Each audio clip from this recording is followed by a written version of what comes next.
address. Thank you.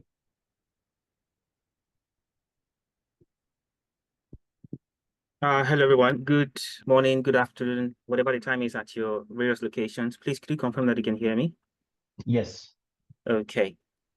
So my name is Iskiolu Agudengbe. I'm the president for the 2023-2024 session, and the following is my welcome address to the 2024 Research Forum.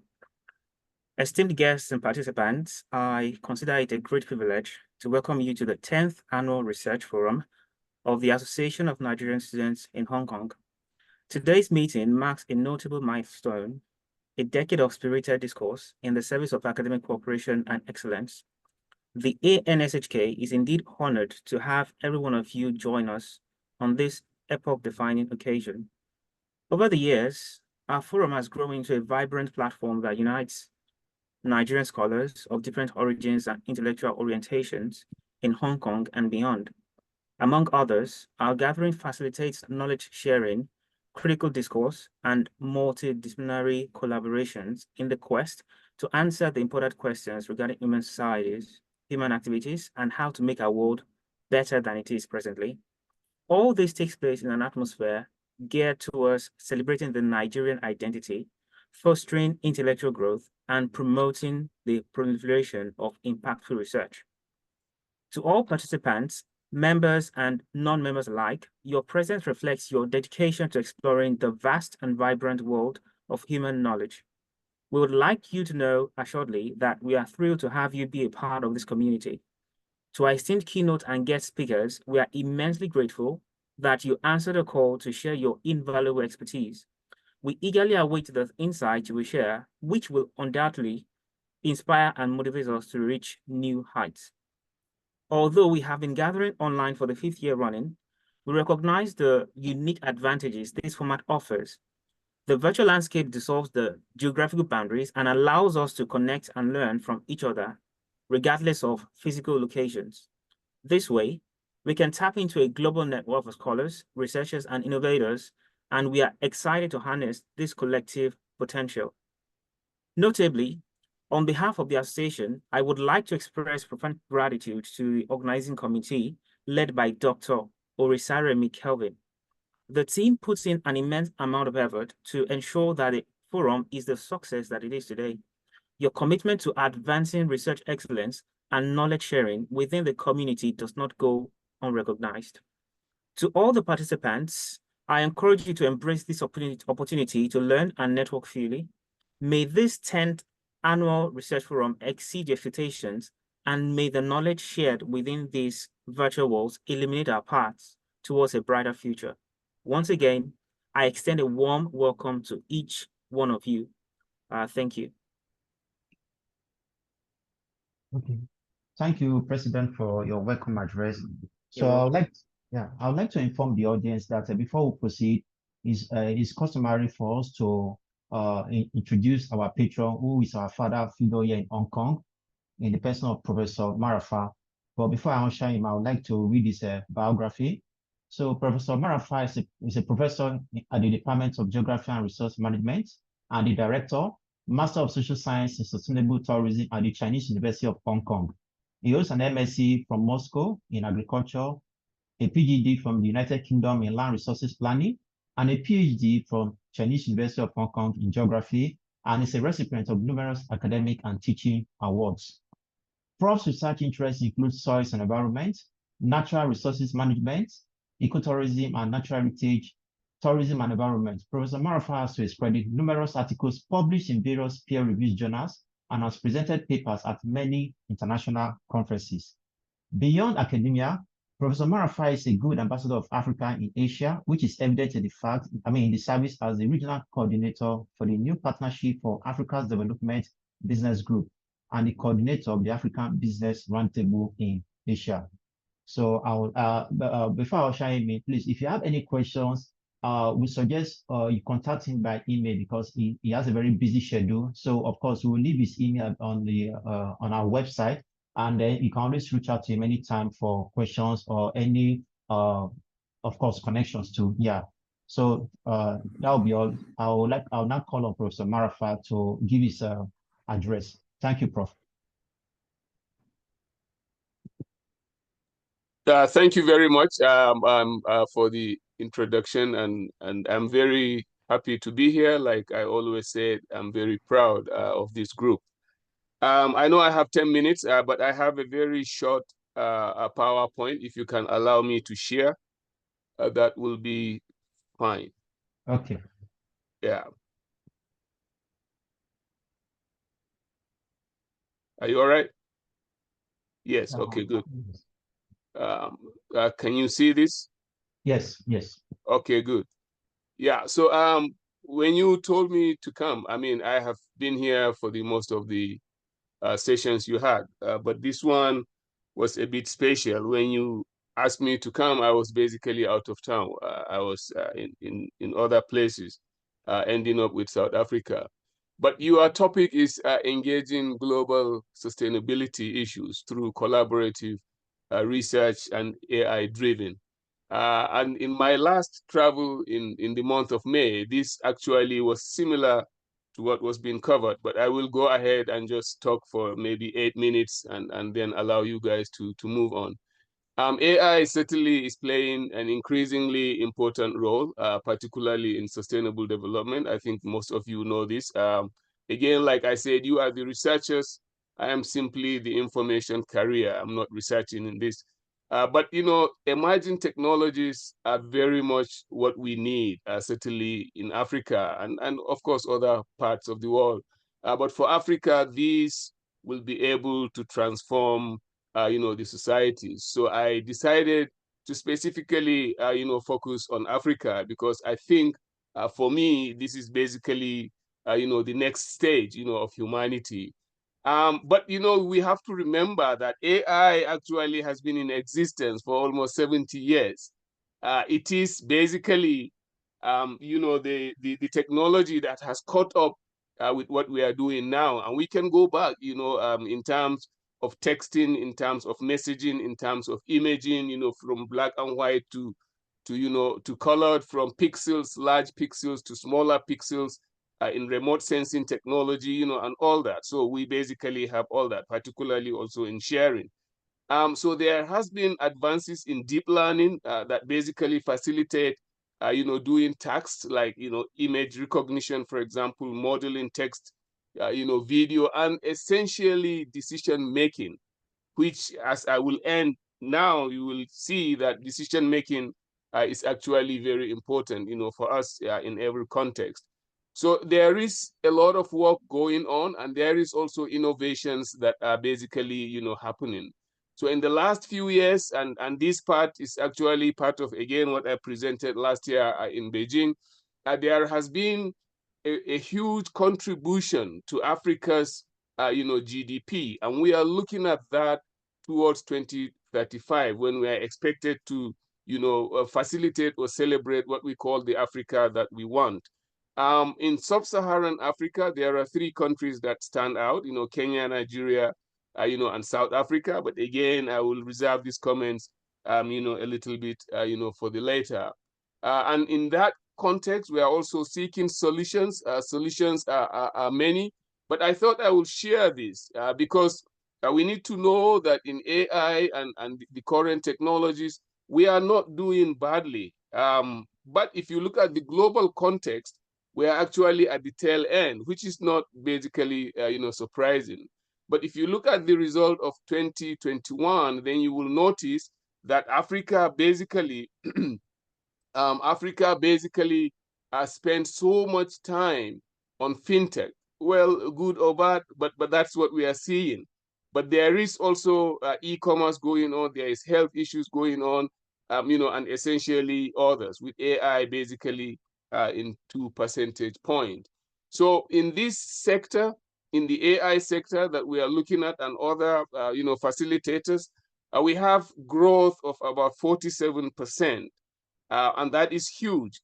If you go back to others like smartphone technology, you know, tablets and all that, we are actually leading in terms of growth, you know, globally. There are entrepreneurs that are basically coming in, particularly in these countries that I mentioned, particularly in the health sector, in pharmaceuticals, in you know, sustainable agriculture, energy, you know, and so on. All in an effort to basically make our life better, in our societies. And so increasingly, there is an intersection of sustainability research and actually AI. And I was happy when I saw that you guys are going to, focus on that today. And I have gone through, all the titles. I did not see the abstracts, but, they look fantastic to me.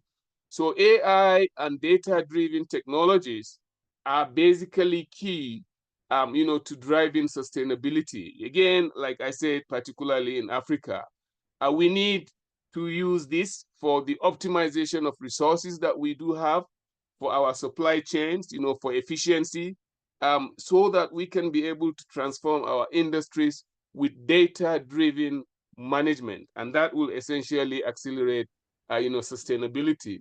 So in sustainability, it is difficult to talk about sustainability now without identifying the focus that the whole world has on sustainable development goals.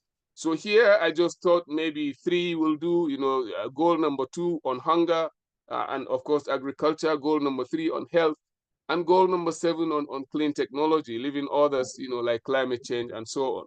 So it will be interesting for you to know that there are startups in Nigeria like iPrecision.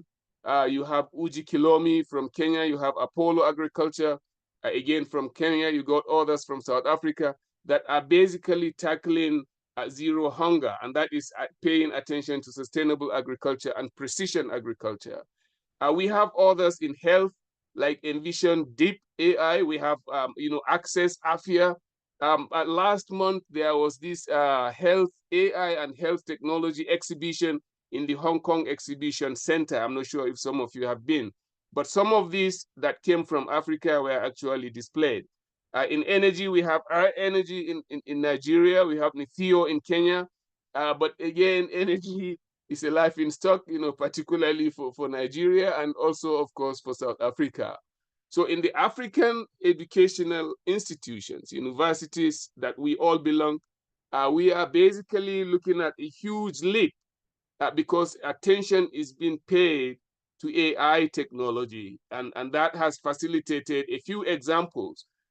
Examples like University of Pretoria that I just visited last month. I will show you. South Africa, we have Makerere University. In Uganda, we have the Kwame Nkrumah, in Ghana. And I put this for you to see. We have ARUA, that is African Research Universities Alliance, and we have the Worldwide Universities Network, which my university basically, belongs. So I went to that meeting with ARUA, basically because of our network with these universities. So I showed to you, this is in this picture. I'm the only guy that is not, a vice chancellor. Maybe some of you from Nigeria will recognize. This is the just guy who dropped out last week from the VP of University of Pretoria. This is Atie, the head of African Research Universities Allowance. This is the lady in charge of African Academy of Sciences. This is Kayode, the VC of UI. This is the lady, the VC of Lagos, Unilag. This is Bami Ray from the VC of Ife. This is Afia from the VC of University of Ghana, Legon. This is the VC of Makerere. And this guy here is actually more than the VC because he is basically everywhere in Nigeria, particularly with TED Fund. So that was the meeting for the Worldwide Universities Network at the University of Pretoria. So this is important because what they are doing, they were basically trying to engage interdisciplinary collaboration between sustainability experts and AI researchers. And so by so doing, also encouraging policy makers. So that's why I said, when you told me to come and speak, I thought, wow, something is happening. I believe it's happening, for good purposes. So integration of AI capabilities is actually promising, and it can be transformative, basically in all aspects, of our livelihood. I would like to suggest that we continue to pay more attention in this context, so that we will basically not be left out. So from that meeting, this group of Nigerians came out together and said, let's continue the discussion. And basically, certainly, as naturally, I also mentioned ANSHK, and I hope something else, will happen. I want to focus on the last mile, because after this meeting, I had no information with what Nigeria is doing. There is what we call the African Malabo, connection. You can be able to look at it, which every country, particularly Mauritius, has actually taken over to deal with AI, to deal with AI ethics, and basically to promote sustainability. This is what Nigeria has. We have not yet done our AI strategy. The whole discussion is basically going on and basically trying to say that Nigeria needs to develop a national strategy to harness the power of AI for sustainable development. So I hope this group of scholars here in Hong Kong and those basically participating in Nigeria will take this story ahead and basically work in that direction so that we can be able to be part of the development, development strategy that is basically happening now in every context. Thank you. Okay. Okay. Thank you, Prof, for your talk. That was really enlightening. We really appreciate your coming here. And again, we believe in subsequent editions, you also be with us again. So thank you very much. And for the audience, please, if you have any questions for Prof, we suggest you contact him via email. So we'll leave his email on our website. And after this forum, you can always reach him for any questions, and maybe not just based on today's theme, but for any other research, questions. So that will be all. And I would like to hand over to Mr. Taiwo Ademola to briefly introduce and usher our first keynote speaker, Dr. Toby Alabi.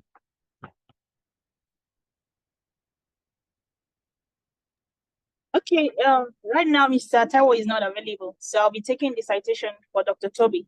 Okay. So the next speaker is Dr. Toby. He's actually our first keynote speaker. So before he comes to take his talk, I would like us to have some idea of who Dr. Toby is. So Dr. Toby will be talking to us on Beyond Archaic, Interdisciplinary Collaboration as a Pathway to Sustainable Research Development. Sorry, before I proceed, thank you so much, Prof, for the interesting address. Thank you so much, sir, for honoring our invitation. It was quite interesting and insightful listening to your talk. Thank you, sir. Okay, so Dr. Toby Michael Alabi is a distinguished researcher and the recipient of both the prestigious PolyU Distinguished Postdoctoral Fellowship and the Research Talent Hub Award from the Hong Kong Government's Innovation and Technology Fund, holding a PhD in Energy Systems and Smart Grid from the Hong Kong Polytechnic University. Dr. Toby has significantly contributed to sustainable innovation within the built environment and the energy sector. Dr. Alabi's research contribution has been recognized with a medal at the Geneva exhibition, demonstrating his commitment to practical and impactful research. His multidisciplinary research journey has spanned Hong Kong, Shenzhen, and Canada, integrating optimization methods, advanced machine learning, deep reinforcement learning, data-driven control mechanisms, and energy systems modeling. With publications in top-tier SCI journals, he continues to advance the frontiers of sustainable research practices and promote interdisciplinary collaboration. So, ladies and gentlemen, I'd like to welcome Dr. Toby on stage. Dr. Toby, please take over and you can share your screen now. Thank you. Hello, good evening or good afternoon. Can you all hear me? Yes, yes. Thank you very much, the executives, for the invitations. The committee, thanks for the invitation. I really appreciate. At the same time, thanks for that wonderful introductions. Without wasting time, let me just share my screen.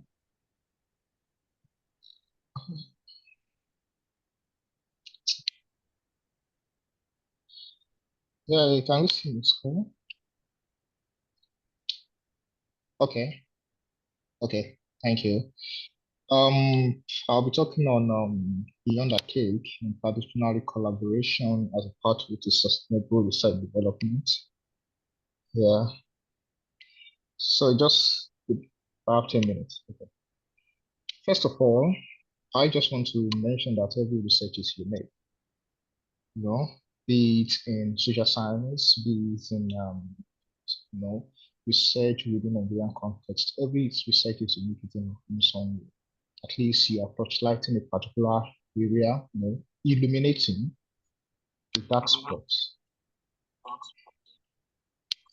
And at the same time, this thing has really been like a bone of contention discussions among the researchers, among friends. And I think it's not really, it has already been established. So because of my topic, and I was talking about beyond archaic, that another point that I want us to notice is that research quality is not just solely justified by current publications or number of citations, because we have seen the situations, or some of us have to understand sometimes when the politics being created by maybe some top journals, and sometimes some of us will engage in research that is like a non-disclosures. You sign non-disclosure agreements that you make a scientific contributions, but maybe it's a company project or a state project, you are not allowed to publish this kind of papers.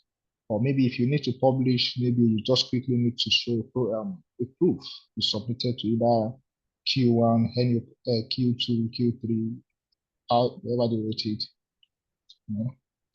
to get a result. At the same time, just a disclaimer, making reference to any research related work, maybe related to what you have done, use 4 years, 3 years to do, making it or citing it as an example. I'm not trying to, diminish the value of the existing contributions. Like what I said, every research is unique.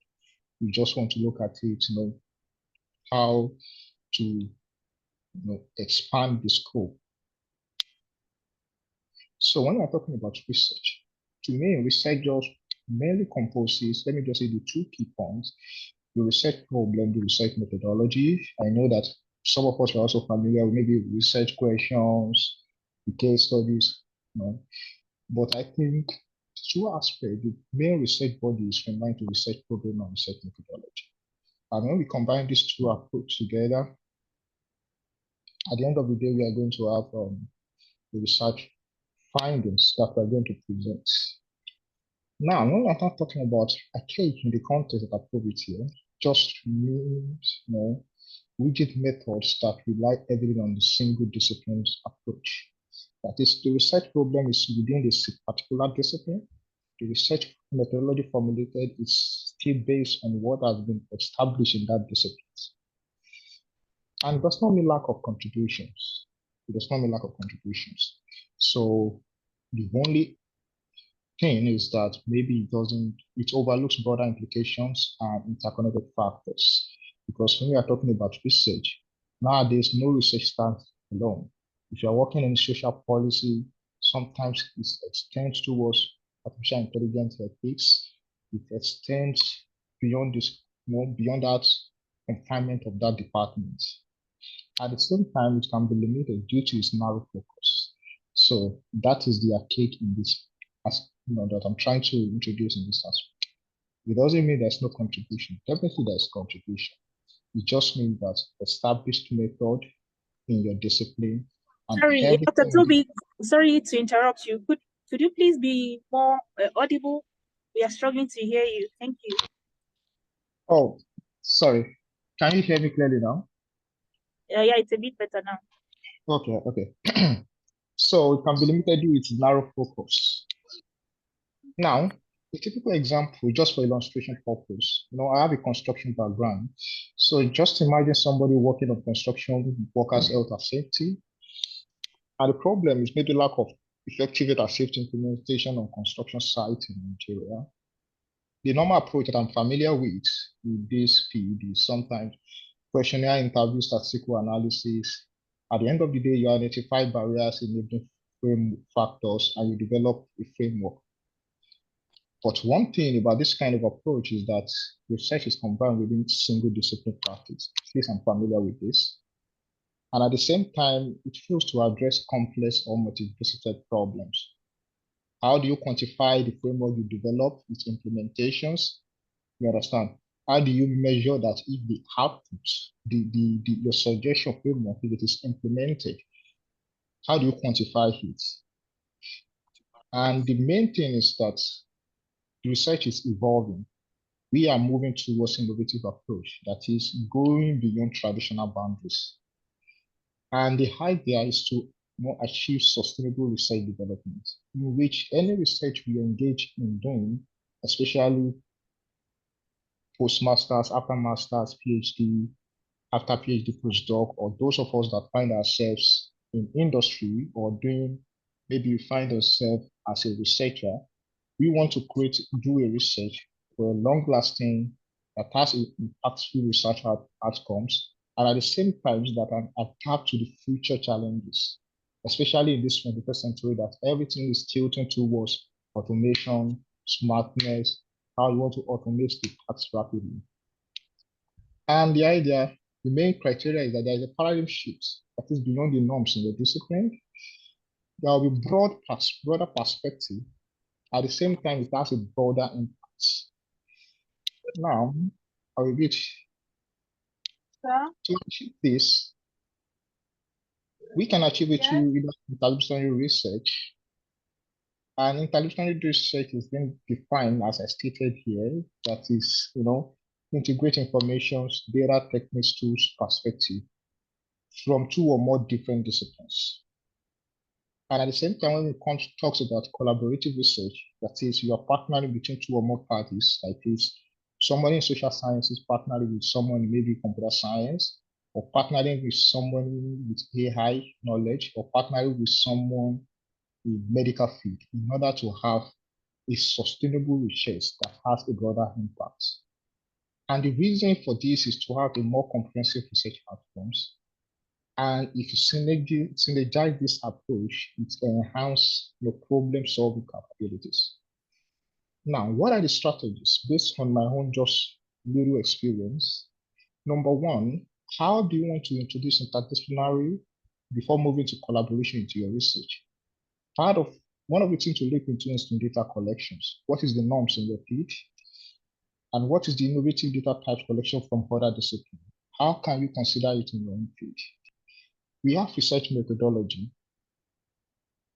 Now, what are the maybe new methodology, existing methodology in another field that you can introduce into your own research problem?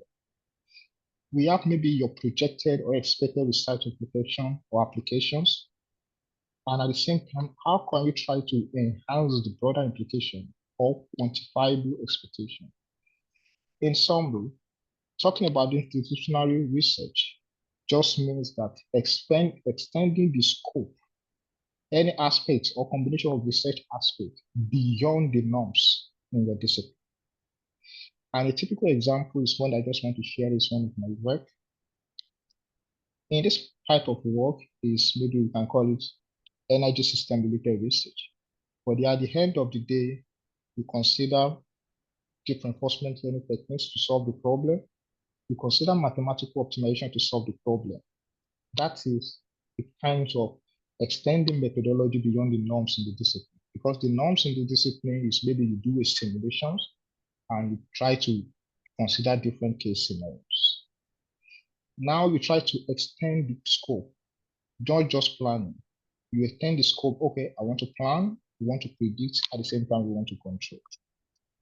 Now, what are strategies? Now talking about collaboration, extending, we've moved from maybe interdisciplinary now to collaboration with other parties.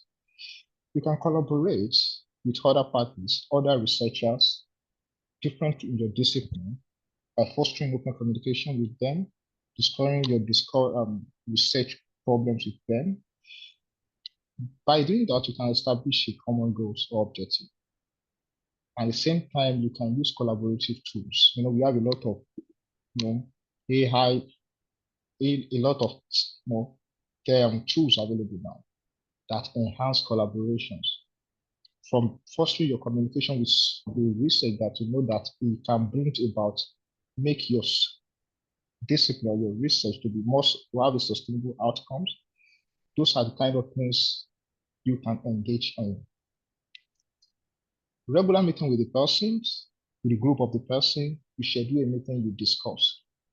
And at the same time, you establish a mutual among team members because you are bringing in an ideas. This person is an expert in this particular field. Okay, how can you collaborate together? Definitely, there must be mutual respect. You must not think maybe you know more better than this person, because if not, you will have done it on your own. Now, I cited another example of interdisciplinary collaborations in one of the work that I've done. Imagine this kind of work now, that's a smart centralized age-based system control platform. We want to achieve different objectives. To achieve this, in order to have a sustainable research output, definitely there will be interdisciplinary and collaboration. Some people specialize in age-based system. They can simulate it very well. You have them in the team. Some specializes in maybe AI or machine learning. You have them in the team. At the same time, another person may specialize in synergizing all these aspects together. So this is a typical example of a collaborations.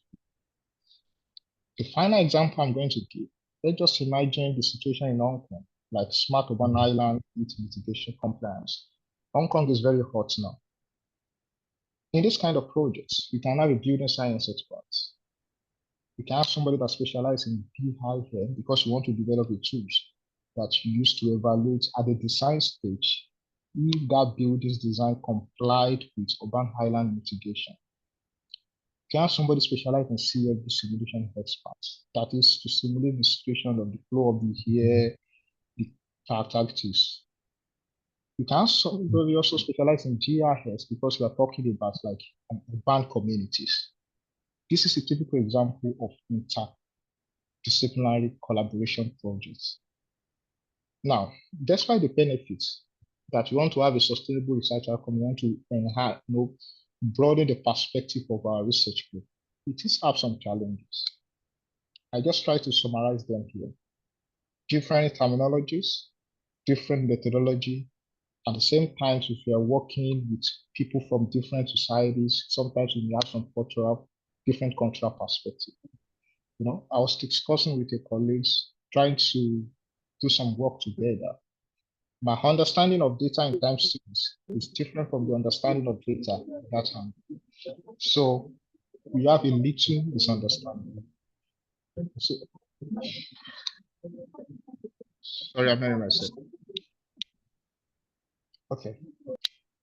Now, how can you address this? The first thing is cross-disciplinary training or sessions. The person you want to work with in that particular things, there must be, take it your time for you to be aware, to have the overview, general overview of what that person is doing or what that tools or techniques is all about. For instance, there's a buzz around LLM, large language model, and I'm thinking that, oh, I can use large language model in my field. I'm in social science, so I'm working on particular tools. I need to find out what this large language, although I'm not an expert, but I need to find out what large language model LLM can do. By having that understanding, it will address these issues in terms of terminology and understanding the methodological aspect of development. And at the same time, facilitations techniques. Oh, you're a specialist in AFM. I have a lot of questions for you. I'm working on particular facility management. This is the problem. How do you think your ALM can work in this angle? That is, you are trying to facilitate, and that person is schooling you at that particular moment. With that, you have the idea of what is going on in that field, overview of what is really happening in that field. And at the same time, fostering inclusive culture, especially some of us, maybe you are working with Chinese, Indians, you are working with somebody in the US, you try as much as possible to fostering inclusiveness in your dealings, in your meeting schedules, in the way you approach things. So finally, the summary of everything is that interdisciplinary collaborations is likely become even more integral research development. And I even know that most people in academia now, if you want to win any research grants, definitely you can't just write grants solely based on your discipline. Now, the main ideas, ingredient is to embrace new technologies, new methodological approach, and how you can include other disciplines in your research area. And with this, we'll be able to tackle more global issues like what Prof has mentioned. With this, we'll be able to expand the scope and the implications of our research proposal. In conclusion, interdisciplinary collaboration is crucial for driving sustainable research development. At this current stage, if you want to do a research that will create other problems, what I mean by creating other problems, that is open up new challenges, open up like a paradigm shift. Wow, this particular problem, in social science, in my field, can also be looked with this new lens. The main ingredients is whenever you are doing your research, be looking at it with interdisciplinary mind. That is, which aspect can I extend beyond the norms in this particular field? And at the same time, open to a collaborations with colleagues, with senior friends, with senior researchers, either within your society, in the locations or in another locations. And this is just a call to every one of us. Those of us in Nigeria, we've done something, we've made many contributions in one way or the other. Our research, let's have the background, let's have the mindset of extending the scope, of extending the implications, at the same time of embracing the new technology without disrupting the first principles. What I mean by the first principle of research is that it's not that you just want to push, just put AI on top as the toppings. You really want to make a meaningful contributions. At the same time, you want to increase, broadening the impacts that research will have. And by doing this, we are contributing to transformative research that will benefit the society, that will extend the scope of our research just in the confinement of our geographical locations, but by creating a methodology, a research, that even if our research, if the problem we address is not related to their problem, but our methodology that we presented can also be adopted in any part of the globe. Thank you very much. This is just a summary of my presentations, and I will welcome any questions or discussion. Thank you. Okay, thank you so much, Dr. Toby, for your interesting presentation. Yes, I agree with you that sustainability is a very wide, complex issue. So it requires a collaborative approach. That's why we're emphasizing on interdisciplinary research, because it's not something we can just do alone. We all have to come together to address the issues of sustainability. So thank you so much. Right now, we'll be moving to the session presentations. Dr. Toby, please stay around till the end, because the Q&A for your section will come after the second keynote speaker has taken his talk, which is towards the end of the program. So please stay with us till then.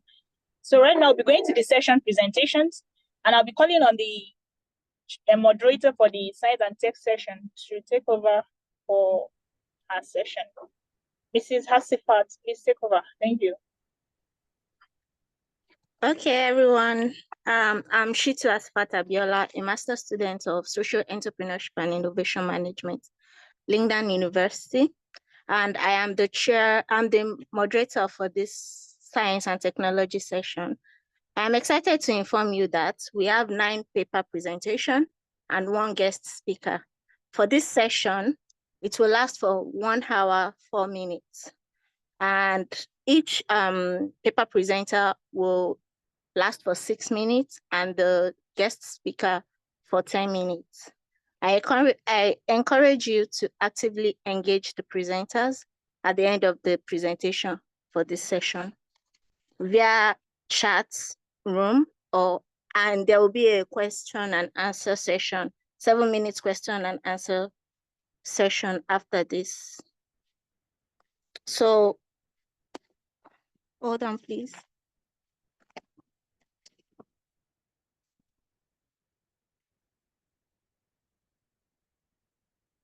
Allow me to invite Blessing A. Okwa of University of Nigeria on the topic Global Health Disparities and Assessment of AI Solutions for Physical Activity Promotion.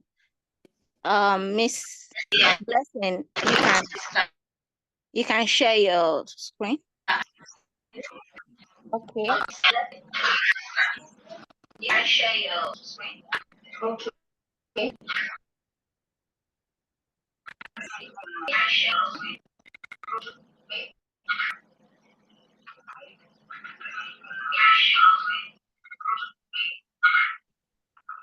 Sorry, listen, please, if you're around, could you please share your screen? You can share your screen now. There's a lot of noise on your background. Okay. Trying to share my screen.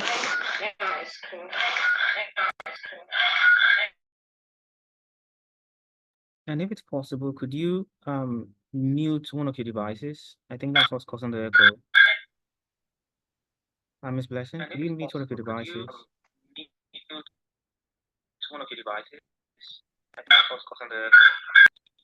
Okay, yes.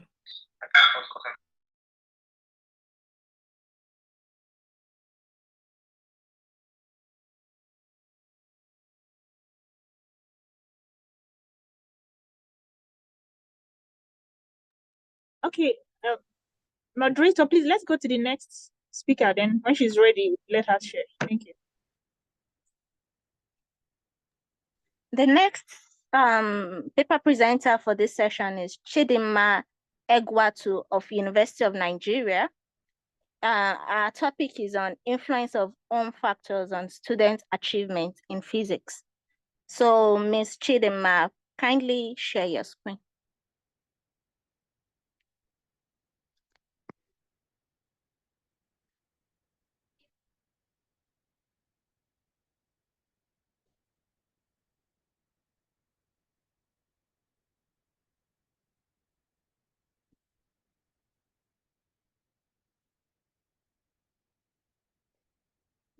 It's happening.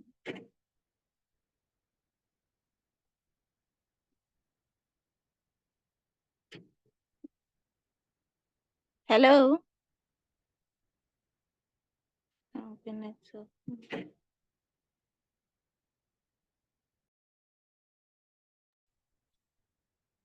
We are really sorry for the delay. You know, most of our speakers are from Nigeria, and it's quite very early in Nigeria. So I believe the time difference is a challenge. But let's go to those that are available. Please, those in the science and tech section that are here, you can let us know. Please indicate so that you can start your presentation. Yes, good morning, I'm here. Okay, please go ahead and share your screen.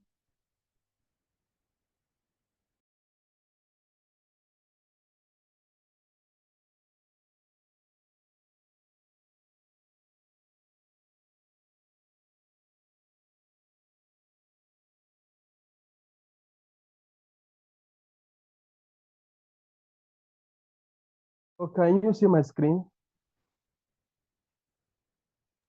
Yes. Yes, Okay, yes. Very good morning. My name is Mohamed Baba Adamu from Yobe State University, Department of Geography. And I'm here to be making presentation on exploring the intersection of environmental sanitation and of course, malaria prevalence in urban settings of Nigeria using qualitative inquiry approach.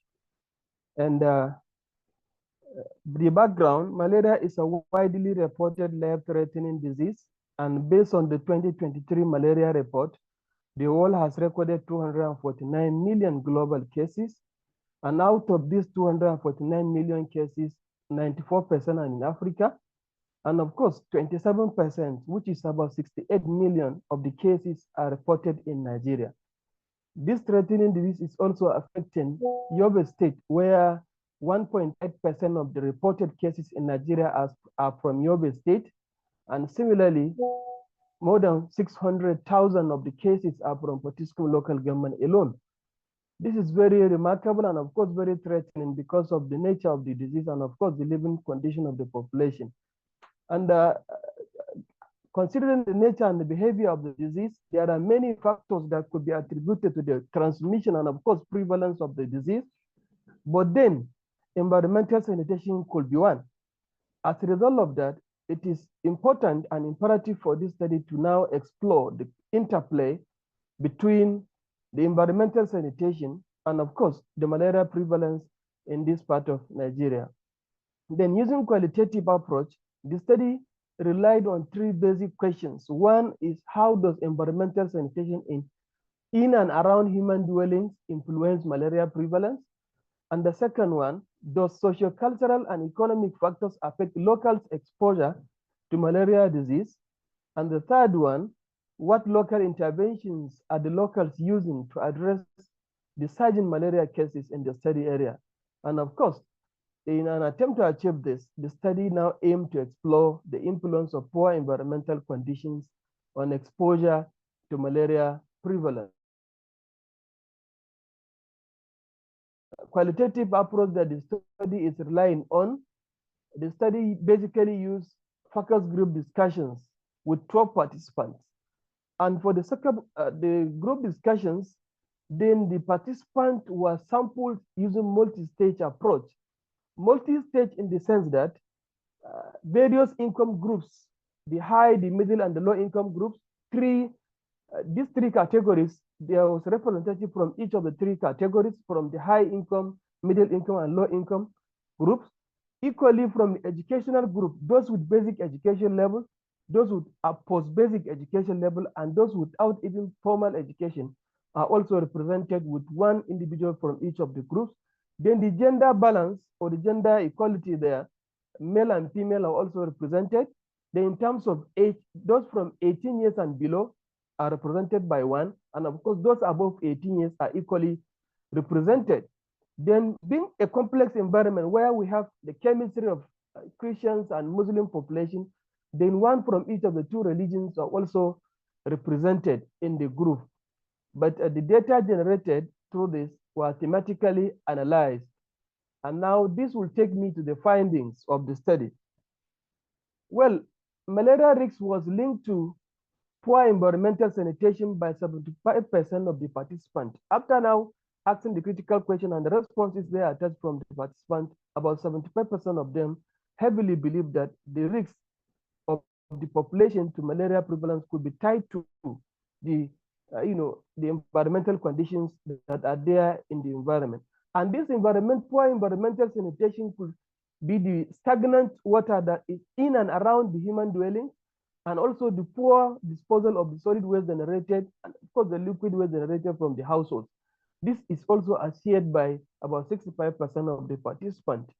Then in terms of lifestyle, the religious rituals and the social norms are shared by 55% of the respondents, is hindering effective sanitation measures because the lifestyle is traditional, and of course, the traditional lifestyle gives them the opportunity to be, having even livestock and within the house, and of course, the distance between water sources, the room settings, the livestock herding environment, of course, these are so close, so much so that the exposure is too high.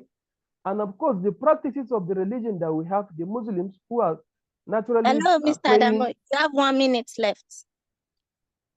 Are also, contributing in this category. Then this discourages the maintenance of sanitary conditions, which is very key in the issue. Then income poverty, as opined by 75% of participants, is also limiting access to essential sanitation facilities and resources, and also this further exacerbating the risks. Then daily religious rituals contribute to malaria transmission and prevalence due to creation of breeding grounds for the mosquitoes. In addition, the inconsistent and the weak local policies are also hindering control measures, such as the distribution of insecticide-treated mosquito nets. As a result of this, malaria prevalence is influenced by poor environmental sanitation due to socio-culturally driven knowledge and practice gaps. This is hindering effective health delivery, and of course, the study now recommends increased investment in sanitation infrastructure, and of course, targeted hygiene education and behavior change campaign in the study area. So thank you very much for the opportunity. Mr. Adam, thank you. Thank you. So we have the next paper presenter. Who is available to present next?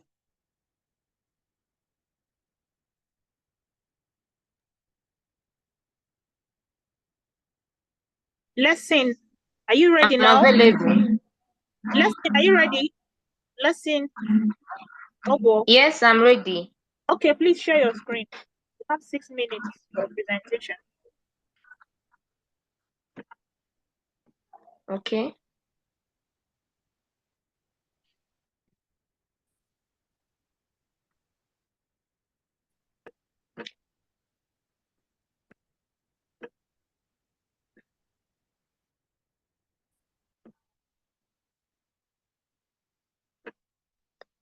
Good day.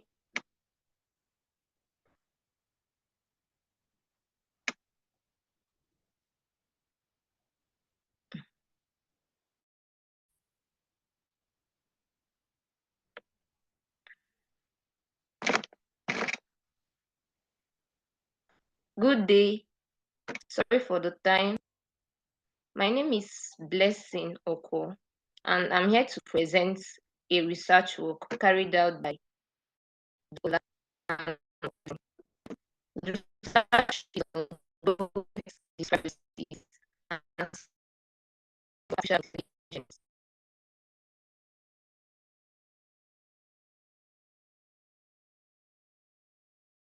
Of artificial intelligence for physical activity promotion.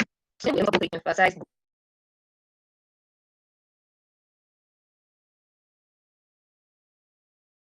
the role physical activity plays in enhancing activity across the Sorry, population will be Blessing. emphasized. The network is Sorry, not. we cannot hear you. Blessing, please, could you go to a place with a better network? Maybe you can present later when you are in a better place. Sorry, you have to stop sharing for now because we cannot hear you. You have to find. Can you hear me? Yeah, but please let the connection be stable because this is an online meeting and you have to be able to hear you. Let's just try it. It's open, right? I think I closed it. Go to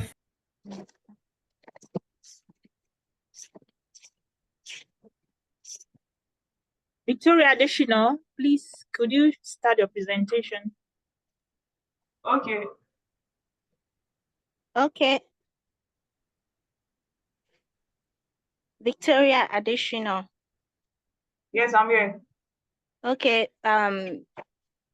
You are presenting on antibacterial activity of Bafia nitida and its fractions on selected gastrointestinal tract pathogens. Pathogens. Okay, you can share your screen. Okay, I'm doing that.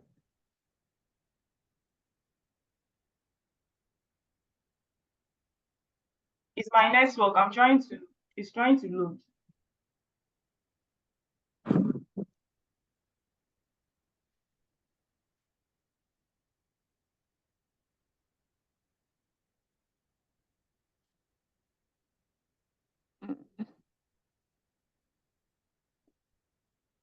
Please, I'm still on it.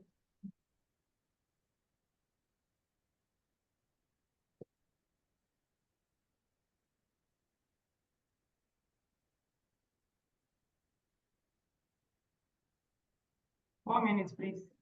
You have 6 minutes to present, as we want, so that we can meet up with 6 o'clock. Please, can we all hear me? Okay. Yes, You're we good. can. Yes. Okay. Good day, everyone. I am Additional Victoria CPA, and I'll be talking on the antibacterial activity of Bafia nitida and its fractions on selected gastrointestinal tract pathogens. Gastrointestinal tract pathogens are the pathogens that affect the gastrointestinal tract, thereby causing gastrointestinal infections, also known as gastroenteritis. The bacteria include the pathogens include bacterial, viruses, and parasites. Bafia nitida belongs to family Papillomaceae, and the common name include camel. The incidence of gastrointestinal tract disease continues to rise globally, with approximately 1.7 billion of annual cases of childhood diarrhea diseases. This study aims to investigate the antibacterial activity of Bavia nitida extracts and fractions on selected gastrointestinal pathogens. Methodology. The plant samples that is Bavia nitida leaf stem accounts to be collected from Botanical Garden, University of Ibadan, then authenticated at Forestry Research Institute of Nigeria, Ibadan, Oyo State, and a dried under shade soup, a constant weight, pulverized using electric grinder, and extracted using cold maceration. Then, then they were partitioned into using the liquid extraction, into NXA, dichloromethane, ethyl acetate, and methanol. Then phytochemical analysis were done to check for the presence, to investigate for the presence of secondary metabolites. Then antioxidant activity were assessed using very reducing antioxidant power, that is FRAP, and DPPH, DPPH acid, that is the 2,2-diphenoyl-1,3-hydroxy acid. Then the bacterial isolates were used for this study, and they include Escherichia coli, pathotypes of Escherichia coli, and Salmonella enterica as well as their type strain. Then the antimicrobial susceptibility pattern we determined using the antibiotic, simple antibiotic kit. Then the antibacterial activity of the plant extract was carried out by agar diffusion, and the minimum in vitro concentration and minimum bactericidal concentration were done using microbial dilution method. Then the liquid aqueous fraction now was VLC was done for the liquid aqueous fraction, and the antibacterial activity was determined by agar diffusion. Then the MIC and MPC determined by microbial dilution method. Combination study of the starting VLC fraction and ciprofloxacin, which is the flow control, was conducted by Jacob assay and interpreted using the FIC, that is the fractional volumetric concentration index. Then the time Q kinetics of bioactive fraction was determined by value count tables. The results, despite starting with the initial weight for the leaf stem background, the leaf extract had the highest yield of 131.280 grams when compared to the stem background weight. Saponi alkaloids are some of the secondary metabolites present in Bavia nitida extract. All the test extracts were sensitive to ciprofloxacin, which is also the drug control, and resistance to penicillin G and ceftazine. The methanol stem back extract had higher antioxidant activity when compared to the leaf and root extract. This figure shows the source of inhibition of the VLC fraction, that is the B15 from test isolate, and the source of inhibition range from 10 to 12 meter. The minimum inhibitory concentration, the MIC and MBC range 3.125 to 50 and 12.5 to 100. Then the combination shows synergistic effects on Salmonella enterica 0.5 FIC value. This figure shows the time Q demonstrated significant 24 hours bactericidal activity and 4 times MIC cubed faster at 120. This study verified the use of Bavia nitida in the treatment of gastrointestinal infections. I recommend that further studies should be carried out on Bavia nitida in people. A very big thank you to the organizers of this program. Thank you for listening. Thank you, Ms. Victoria. The next on our list for this session is Mr. Gbadamosi. Sorry, please. All right. Can I share my screen? Can you see my screen? No. Okay, we can see it now. All right. Good morning, everyone. My name is Francis. I'll be presenting today from Godfrey Okoye University, Enugu, with a project, the topic titled Molecular Identification of Extended Spectrum Beta-lactamase Producing Organism from students in the university community. First of all, I'd like to talk about the introduction. What are antibiotics? Antibiotics are drugs that are actually used to treat bacterial infections. By killing bacteria, also inhibiting their growth. Antibiotics used to be the gold standard. It used to actually help in annihilating the growth of pathogens to actually cure infectious diseases. But right now, as I speak with you, there's a global concern that shows that antibiotics are no longer the first class to infect this particular, to circumvent this issue being caused by pathogens anymore. Antibiotics are actually being abused by Africans, most especially Nigerians. And that is why pathogens have developed what we call antibiotic resistance.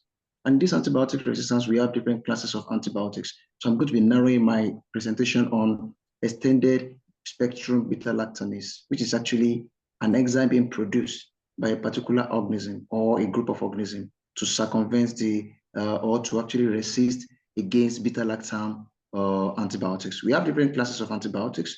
We have the beta-lactams, we have the macrolide, aminoglycoside, and so on and so forth. But I'm going to be dwelling on beta-lactams this day. The word extended spectrum is trying to talk about the enzyme that could actually resist a group of antibiotics. So basically, extended spectrum beta-lactamase enzyme will be the one to now hydrolyze these particular antibiotics, and it's render them ineffective. All right. So ESBL, which is extended spectrum beta-lactamase producing bacteria, are the major mechanism of resistance, particularly in developing countries such as Nigeria and so on and so forth. So the problem statement is actually the misuse of antibiotics, which is actually becoming increasingly effective among teenagers and young adults. And also this misuse has actually been driven by a belief that, oh, antibiotics can cure everything. That's what everybody believes, and it's a problem in the country. So the objective of this study is basically to, determine the prevalence of this ESBL, which is extended spectrum beta-lactamase producing bacteria, among students in Chukwuemeka Ojukwu University, that's here in Nigeria.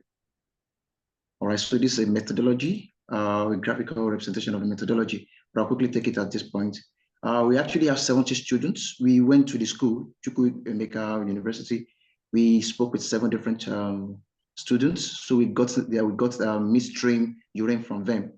And we were very specific with our age. We used the age between 18 to 24.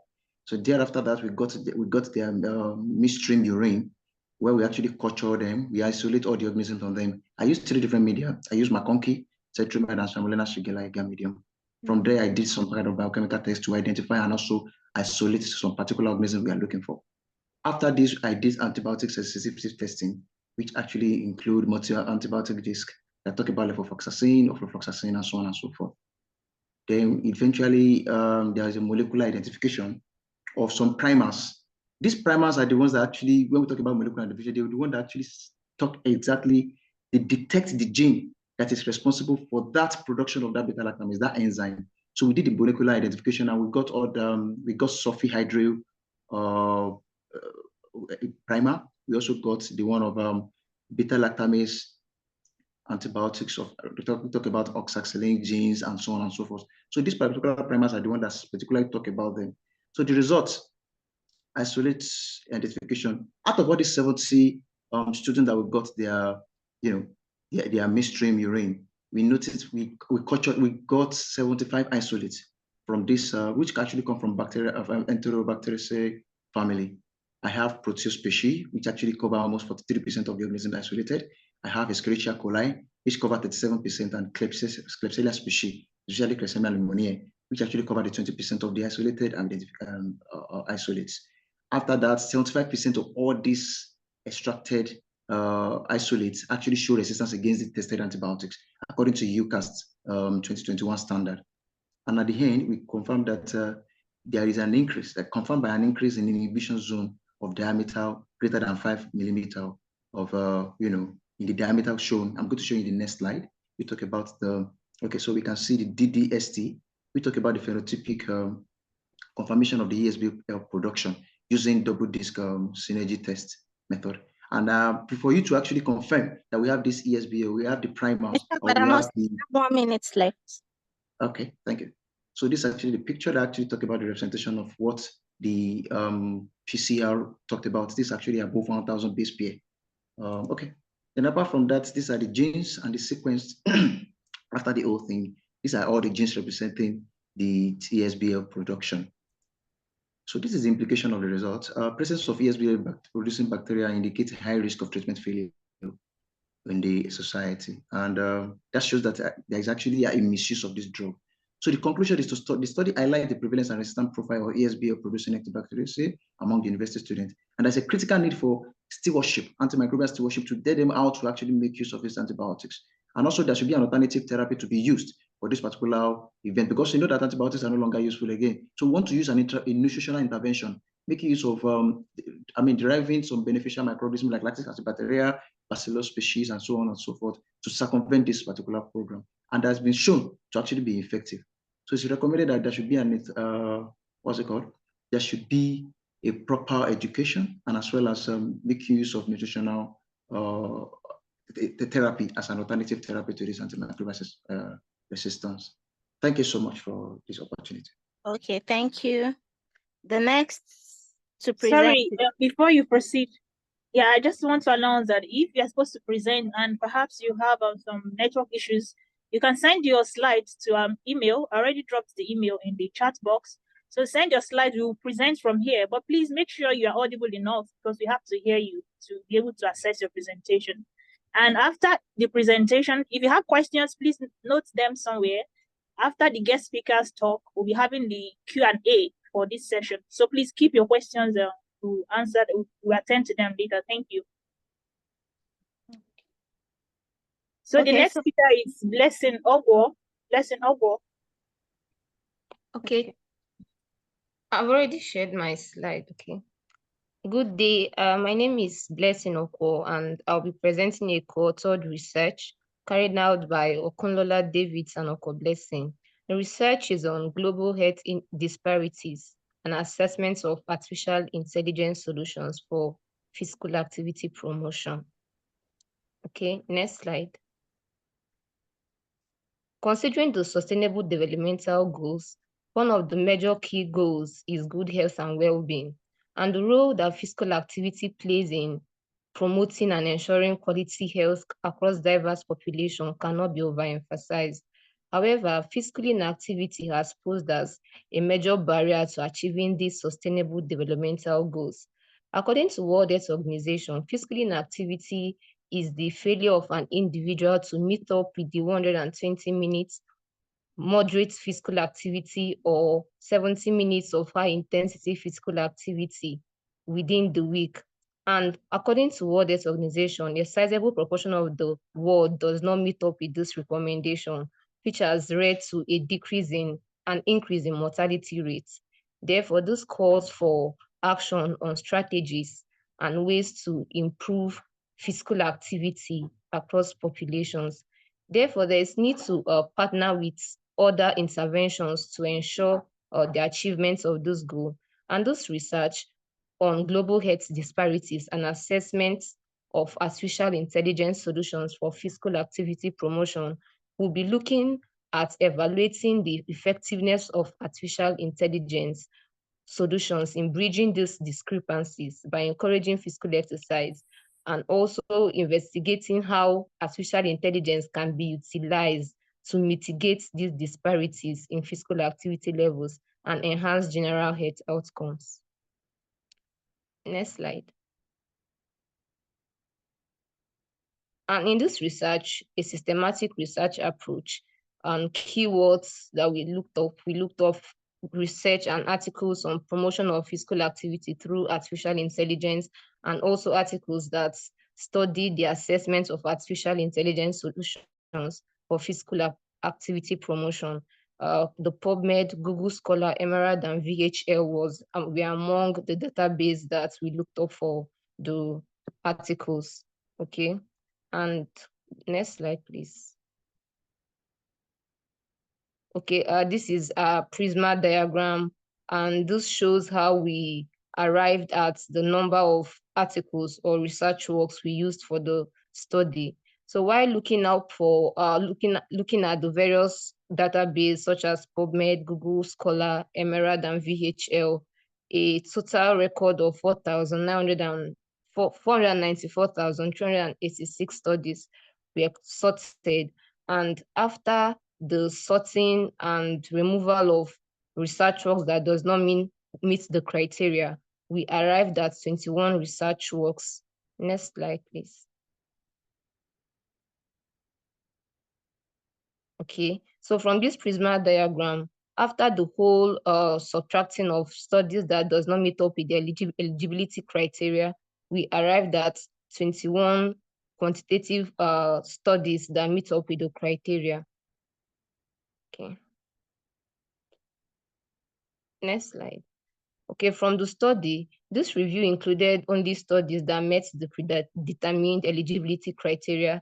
The artificial intelligence interventions evaluated included wearable devices, gamifications platforms, mobile apps, virtual fitness coaches, artificial intelligence powered fitness chatbots, predictive analysis.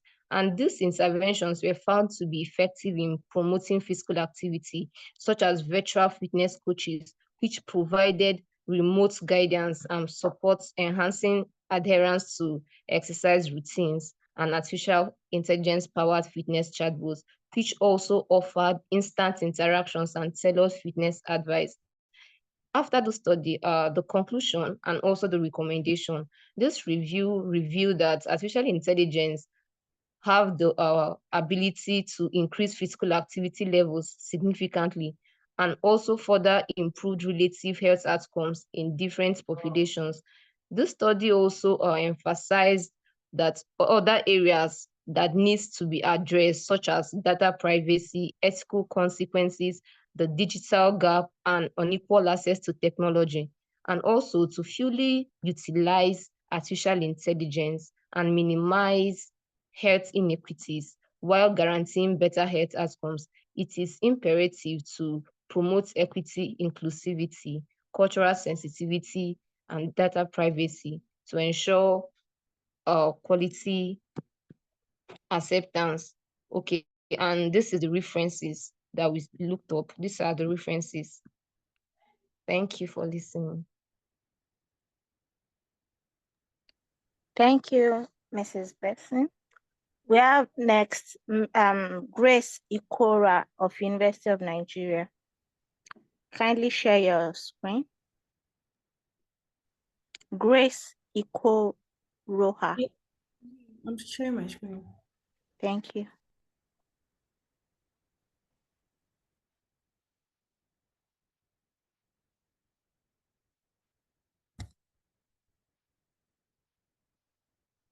Please, are you seeing it? No.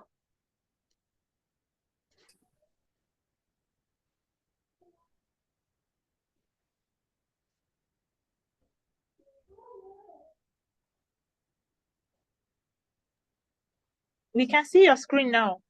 Okay. Thank you. So, my name is Grace, and good morning, everyone. I am here cannot to. hear you. Please be Okay. more audible. Thank you.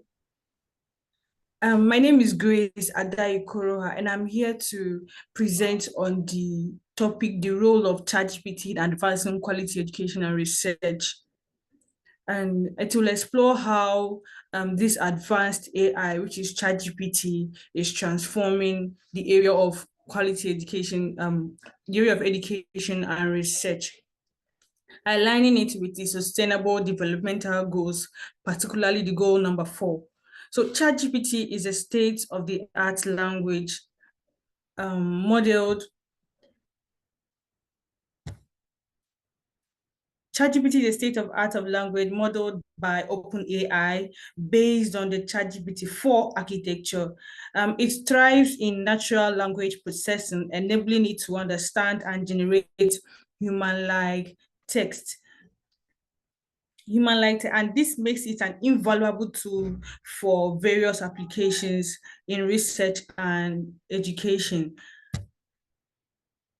The quality education and its rigorous research are fundamental to societal progress. Education fosters economic growth and social development by equipping individuals with essential skills and knowledge. Research, on the other hand, drives innovation and expands our understanding, leading to technological advancement and informed decision-making. Both are crucial for achieving the sustainable developmental goals. And ChatGPT support in education. ChatGPT supports education in several impactful ways. Firstly, it enables personalized learning by providing customized experiences tailored to individual students' needs, and offers guidance and feedback. Also, it is available 24/7, ensuring students have access to assistance beyond classroom hours. It also enhances engagement through interactive learning experiences, including gamification and quizzes that make learning fun and interactive. In education, one of the key things in education is that classroom learning and teaching it should interest the students, and it's teaching and learning should also be what student centered. And a case study, practical examples of case studies that in teaching, ChatGPT can assist with subject-specific questions and homework, providing detailed explanations and support. For language learning, it offers practice conversations and exercises in grammar and vocabulary, helping learners improve their language skills through consistent interaction. Now, on the other hand, on research, ChatGPT significantly enhances the research process. It assists in conducting literature reviews by summarizing academic papers and identifying key themes and trends. It supports data analysis by explaining complex concepts and providing interpretations. It also helps in writing and editing research papers by improving grammar, style, and overall coherence. ChatGPT also aids in knowledge synthesis and hypothesis generation, sparking new ideas and approaches. The impact of AI tools on this research project is that AI tools, including this ChatGPT we are talking about, have a profound impact on research projects. One of the two is natural language processing, which allows for advanced text analysis and comprehension. Another is the translation and multilingual capabilities, which enables researchers to assess and understand materials in multiple languages, broadening the scope of their research. Then another is the human-computer interaction. This helps, it's a tool that helps the ChatGPT interface to be user-friendly and effective. Now, the case study here is that ChatGPT can aid in drafting and structuring research papers, providing guidance on formatting and clarity. It can also help. 1 minute left. 1 minute. It can also help researchers generate hypotheses and brainstorming research questions. Let's move on. Okay. Despite all these advantages, ChatGPT also have disadvantages. The accuracy of AI outputs can vary, necessitating ethical consideration, ensuring academic integrity, and preventing plagiarism. Then the future trajectories of generative AI, which ChatGPT in research is promising actually. Continuous advancement in AI technology will further enhance ChatGPT capabilities. Integration with emerging technologies such as machine learning and big data analysis will provide even more powerful tools for education and research, driving further innovation. Expanding accessibility is another exciting prospect. Now, conclusion. Thank ChatGPT. you. Okay. It's time. Thank you. Okay, the next person should indicate, please. The next paper presenter.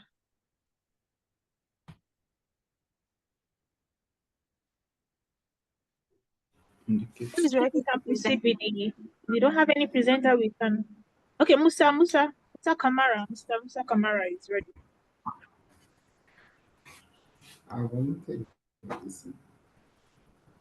Moderator, please, Mr. Musa Kamara is ready.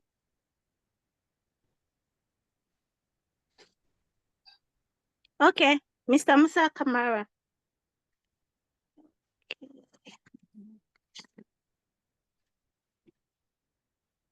Mr. Musa Kamara is from Tongue Tongji University, Shanghai, China, and he'll be presenting on ethical and moral dimension of climate change, a path to climate justice, case study of Susan Bay's community in Freetown.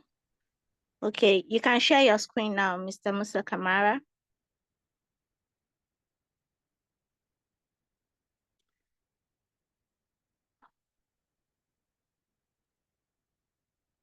You can share your screen.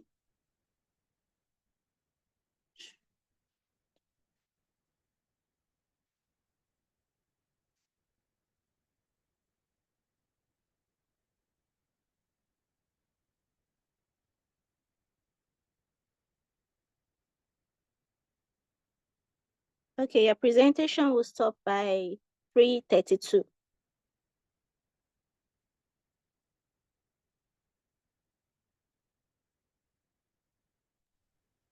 Hello?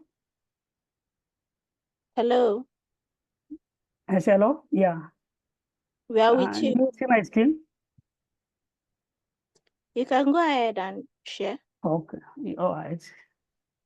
I have shared it. Okay. So my name is hello? Yes, please, we can see your screen. Go ahead with your presentation. Okay, thank you so much. My name is Musa from Tongji University. My topic is ethical and moral dimensions of climate change, a path to climate justice, with a case study of Susan Bay.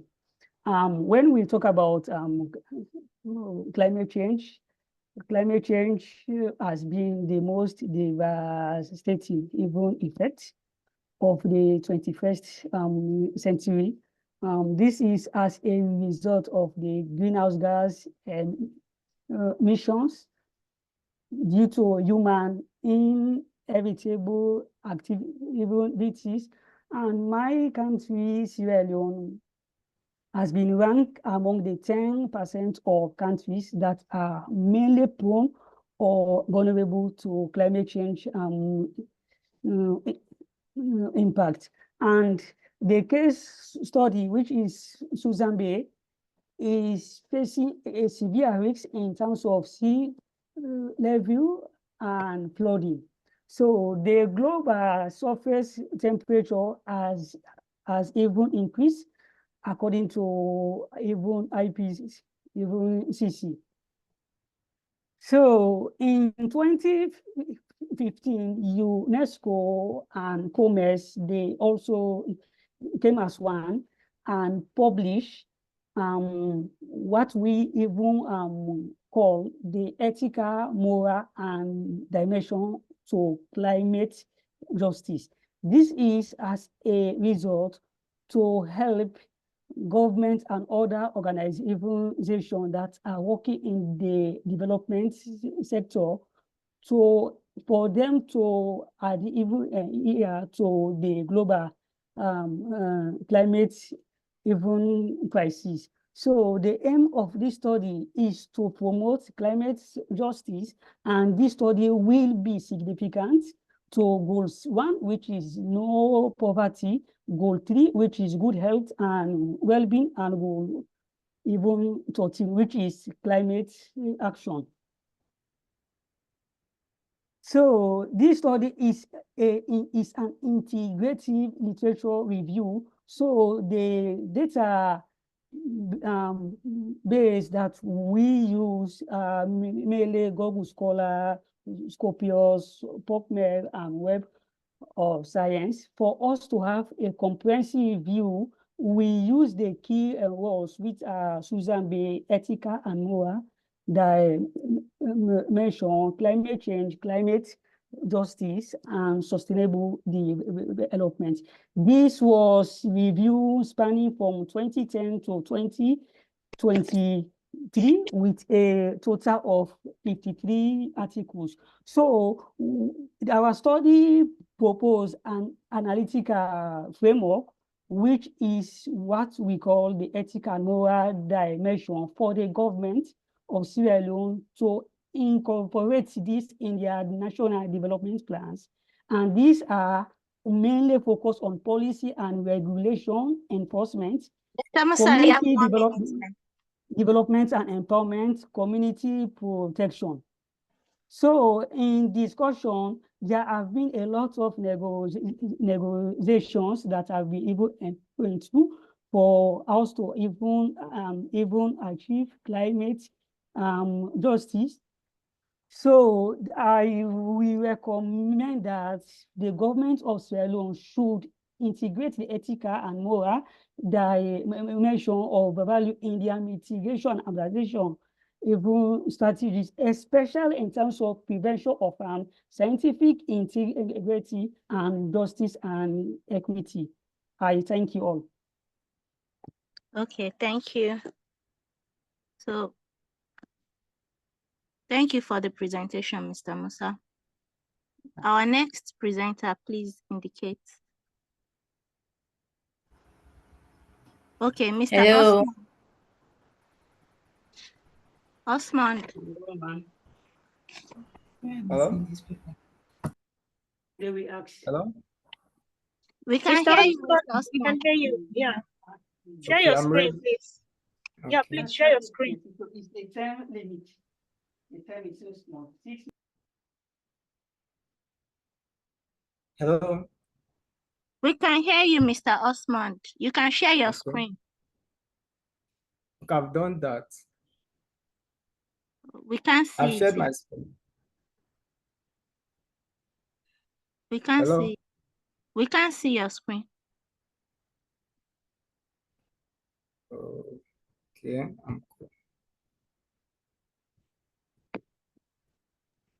Mr. Osman, could you please send your screen to our email? You can share from here. Okay.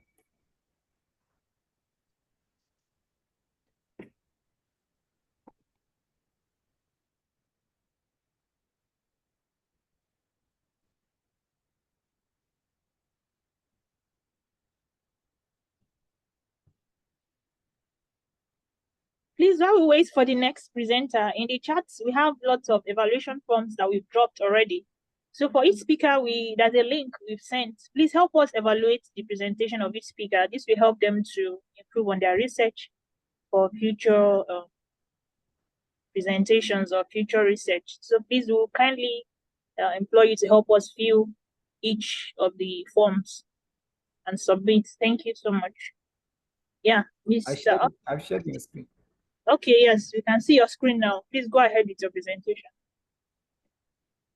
Okay. Can you see it now? Yes. Hello? Yes, we can. We can see it.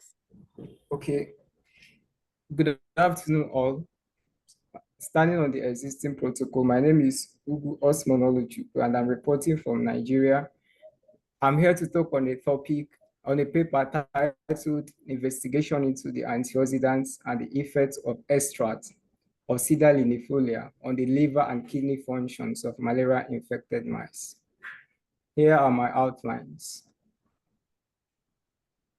Introduction. The rising resistance of Plasmodium species to current malaria intervention necessitates a persistent quest for novel anti-malaria agents. A potential avenue for discovering new anti-malaria agents lies in the natural sources, such as Cedar linifolia.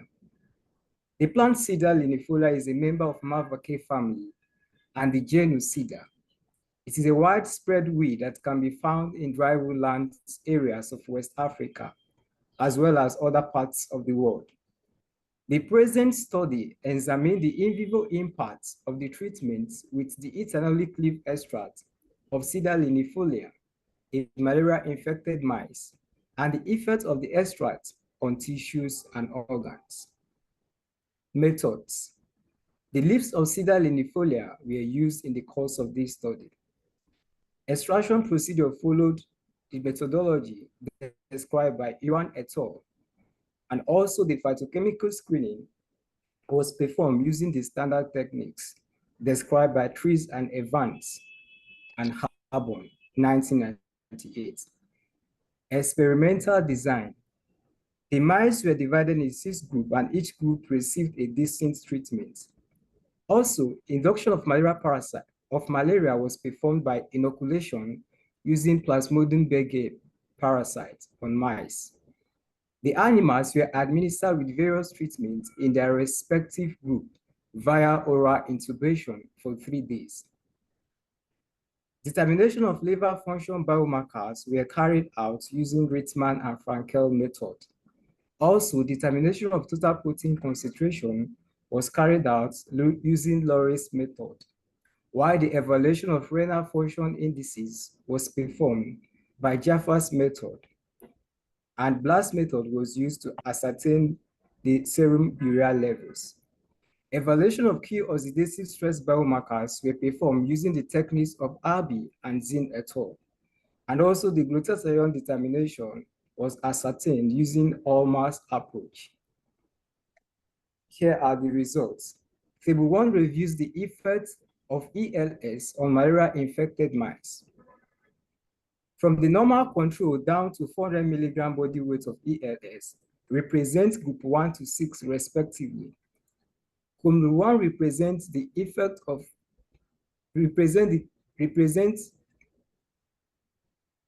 column 1 represents treatment. Column 1 represents this.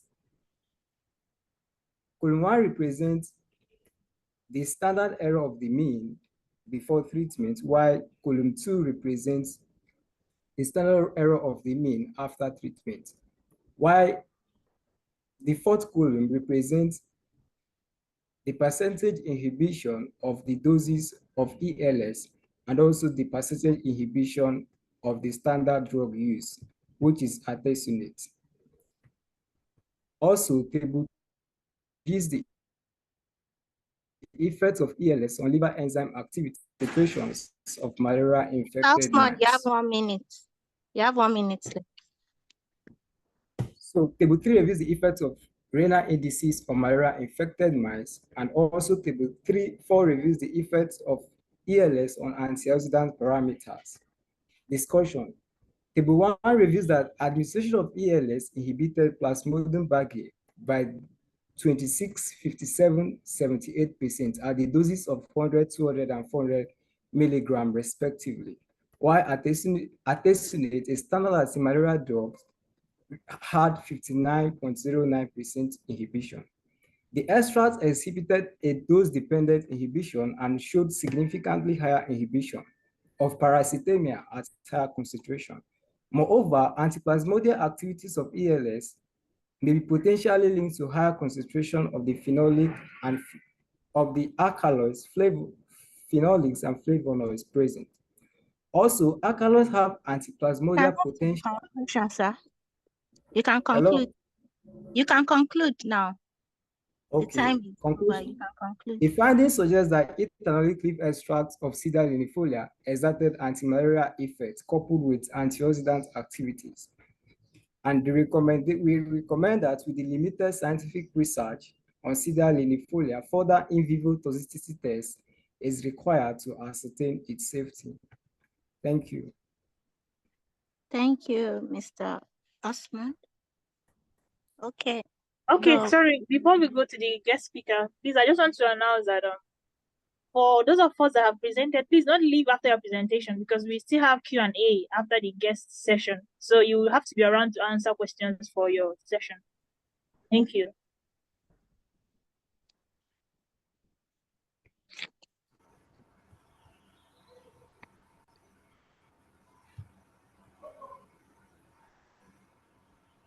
God. Okay. Mrs. Arietta. Miss Arietta is ready. No, sorry, the moderator, sorry, Mrs. Henrietta is in humanities section, but we have Chidinma Egwatu, she's in sciences section, so she can present. Okay. Mrs. Chidinma, I have the floor. Yeah, I'm here. Okay, I'm ready. Share your slide, ma. Okay.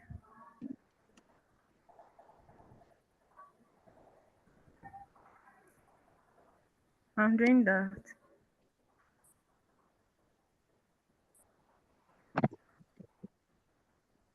Okay.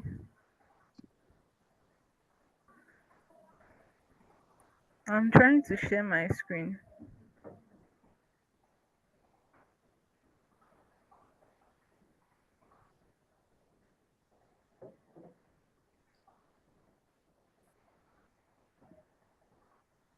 Can you see my screen now? We can see your screen, but we can't see the slide. We can just see Google page. Can you see my screen now? Yes, we can see your screen, but we can't see the slide My yet. slide. Yes. Can you see my slide now? No, I'm on my slide currently. we can't see.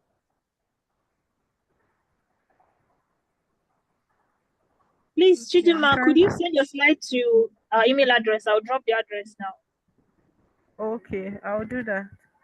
Please be fast with it. Thank you. Okay.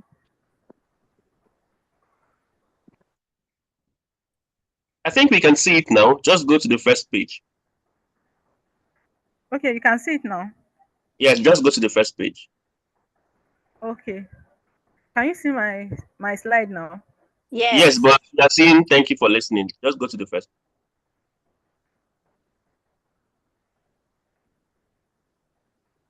No, this thank you for listening is not mine. It's for the last presenter. It's for the last presenter. Oh, Osmond, I think you should Yes. stop sharing so that another person Stop can share. sharing so I can share. It's for the last presenter.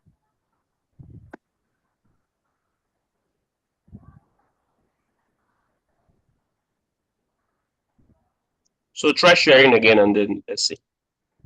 Okay.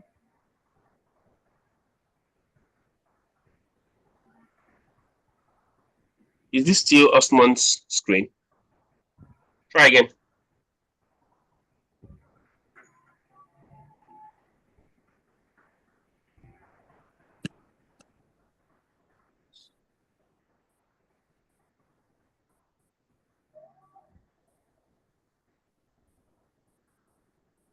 Okay. I'm trying to open my PowerPoint now. This is a moment, my network.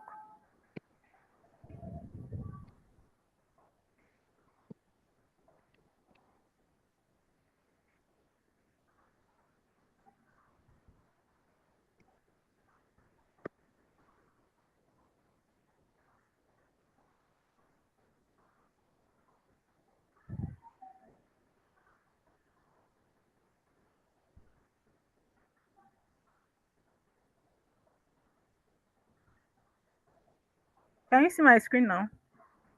No, we can't see your screen.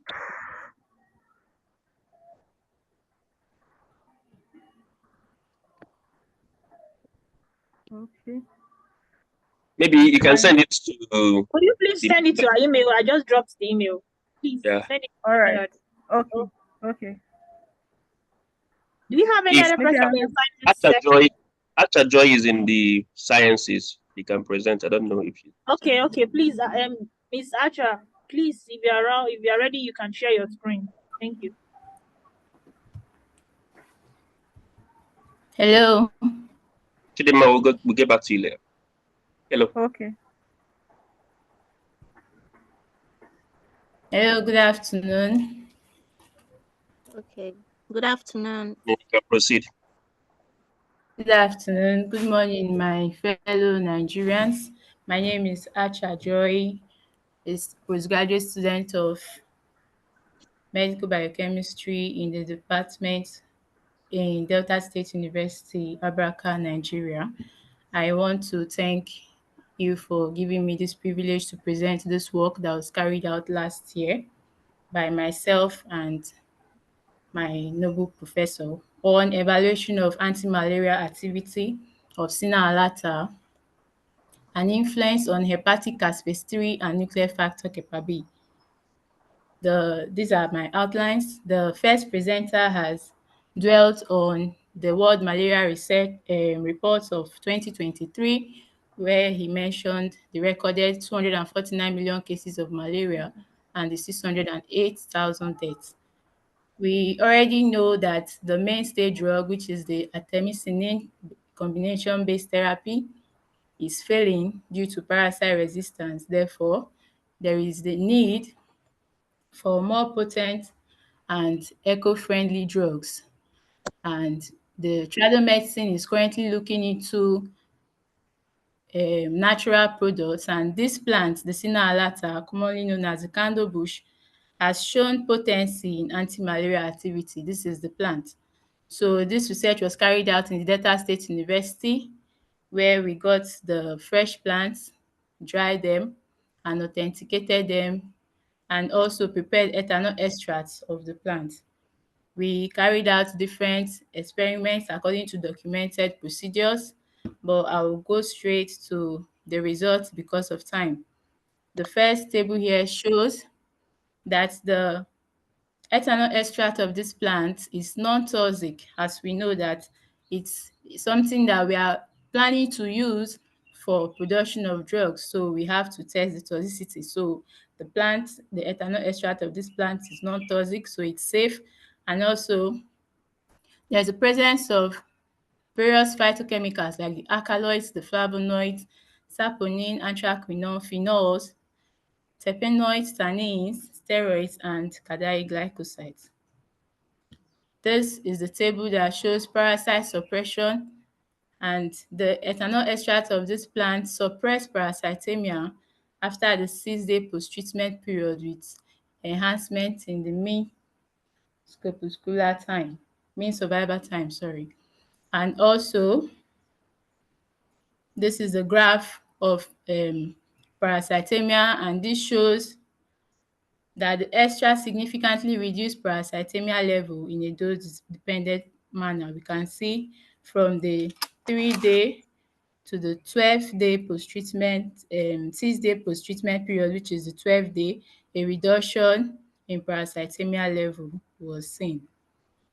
The table 4 shows my hematological indices by the treatment of the malaria-infected mice with graded doses of the ethanol leaf extract of the plant.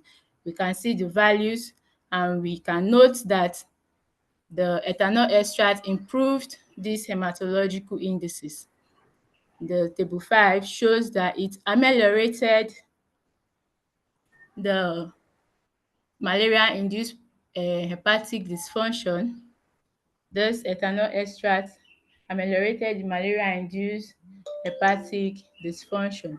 And the table 6, malaria infection induces oxidative stress in hepatic tissue, but this condition was ameliorated by Sina alata extract, indicating that one of the ways by which malaria causes injury or damage to the liver is oxidative stress.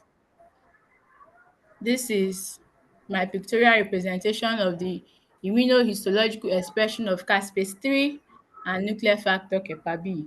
Malaria parasites induce apoptotic damage via the nuclear factor kappa B P65 pathway, leading to oxidative stress as evidenced by the hepatic expression of cleaved caspase-3. However, by the treatment with the ethanol extract of this leaf, it mitigated the apoptotic programming. This is my histological grading. Apoptotic changes that led to oxidative stress caused remarkable histological alteration in the liver as seen in this scoring. We can see the standard is scoring 3/18, and the infected and non-treated is scoring 15/18, showing fatty change, Kupffer cell hyperplasia, showing a scoring of 2 in portal tract inflammation, bile duct proliferation, and You have 1 sinusoidal minute. congestion, You chromosomal have 1 minute. deposition. Okay, thank you very much. In conclusion, I would like to add that this work underscores the potential of the non-toxic Sina alata extract as a source of novel anti-malaria agents. It offers not only direct parasite suppression, but also protective effects of the liver against malaria-induced apoptosis and oxidative damages. And I encourage that further research should be done into specific bioactive compounds and their mechanism of action for paving way for the development of effective and sustainable malaria treatment. I would like to add that from this research, this plant can be potent, it is potent and will be used for the Trado medicine in my country. These are the list of my selected references. Thank you very much. Thank you. Thank you for your presentation. The next presenter can go.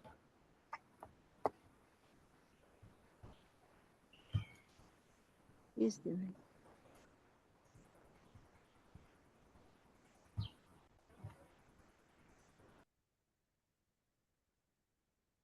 Chidinma Egwatu, are you ready? Hello? Okay, because I was thinking you were going to send us your slide, but I didn't get the slide. Okay, moderator, please let's proceed with the next with the guest speaker. Okay.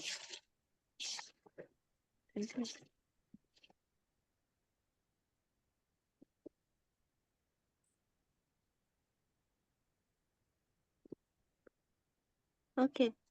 Allow me to present to you, Doctor. Can you share the?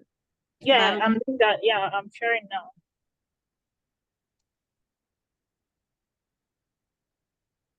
Okay, allow me to present to you our guest speaker for the Science and Technology session, Dr. Olutomilayo O. Peterin. She is a machine learning Dr. Olutomilayo is currently a data scientist at an automation center startup in Cyberport, Hong Kong. She received a BSc and MSc in computer science from Ekiti State University, Ado-Ekiti, and University Technology, Malaysia, respectively. Dr. Olutomilayo also obtained a PhD degree in computer science from City University of Hong Kong in 2023. Dr. Olutomilayo has published several multidisciplinary papers, through which she has accumulated about 300 citations and has worked as a peer reviewer for several high-impact journals. She has also collaborated with researchers across top-ranking institutions.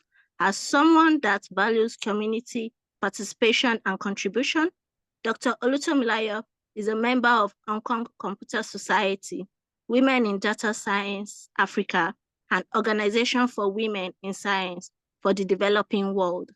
She has also served as a program coordinator and committee member on different academic boards and conferences.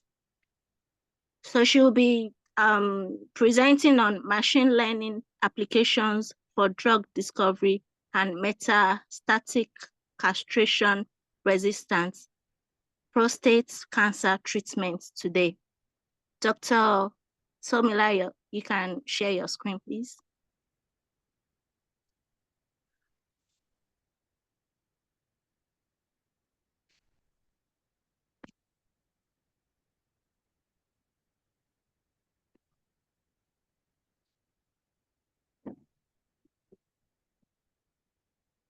Hello, everyone. Thank you for having me.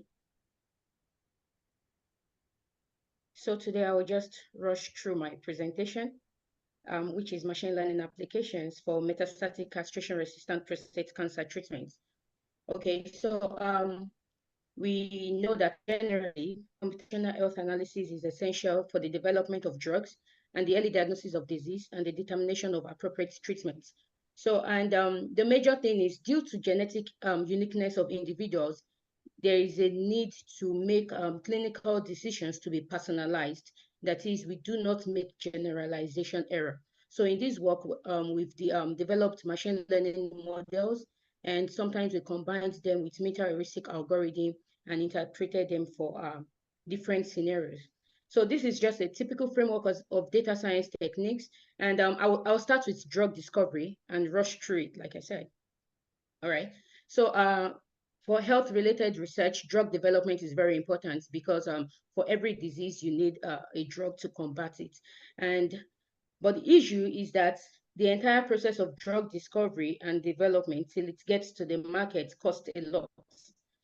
And even with the fact that it costs a lot, there's even a possibility of failure of the lead compound during the trial phase.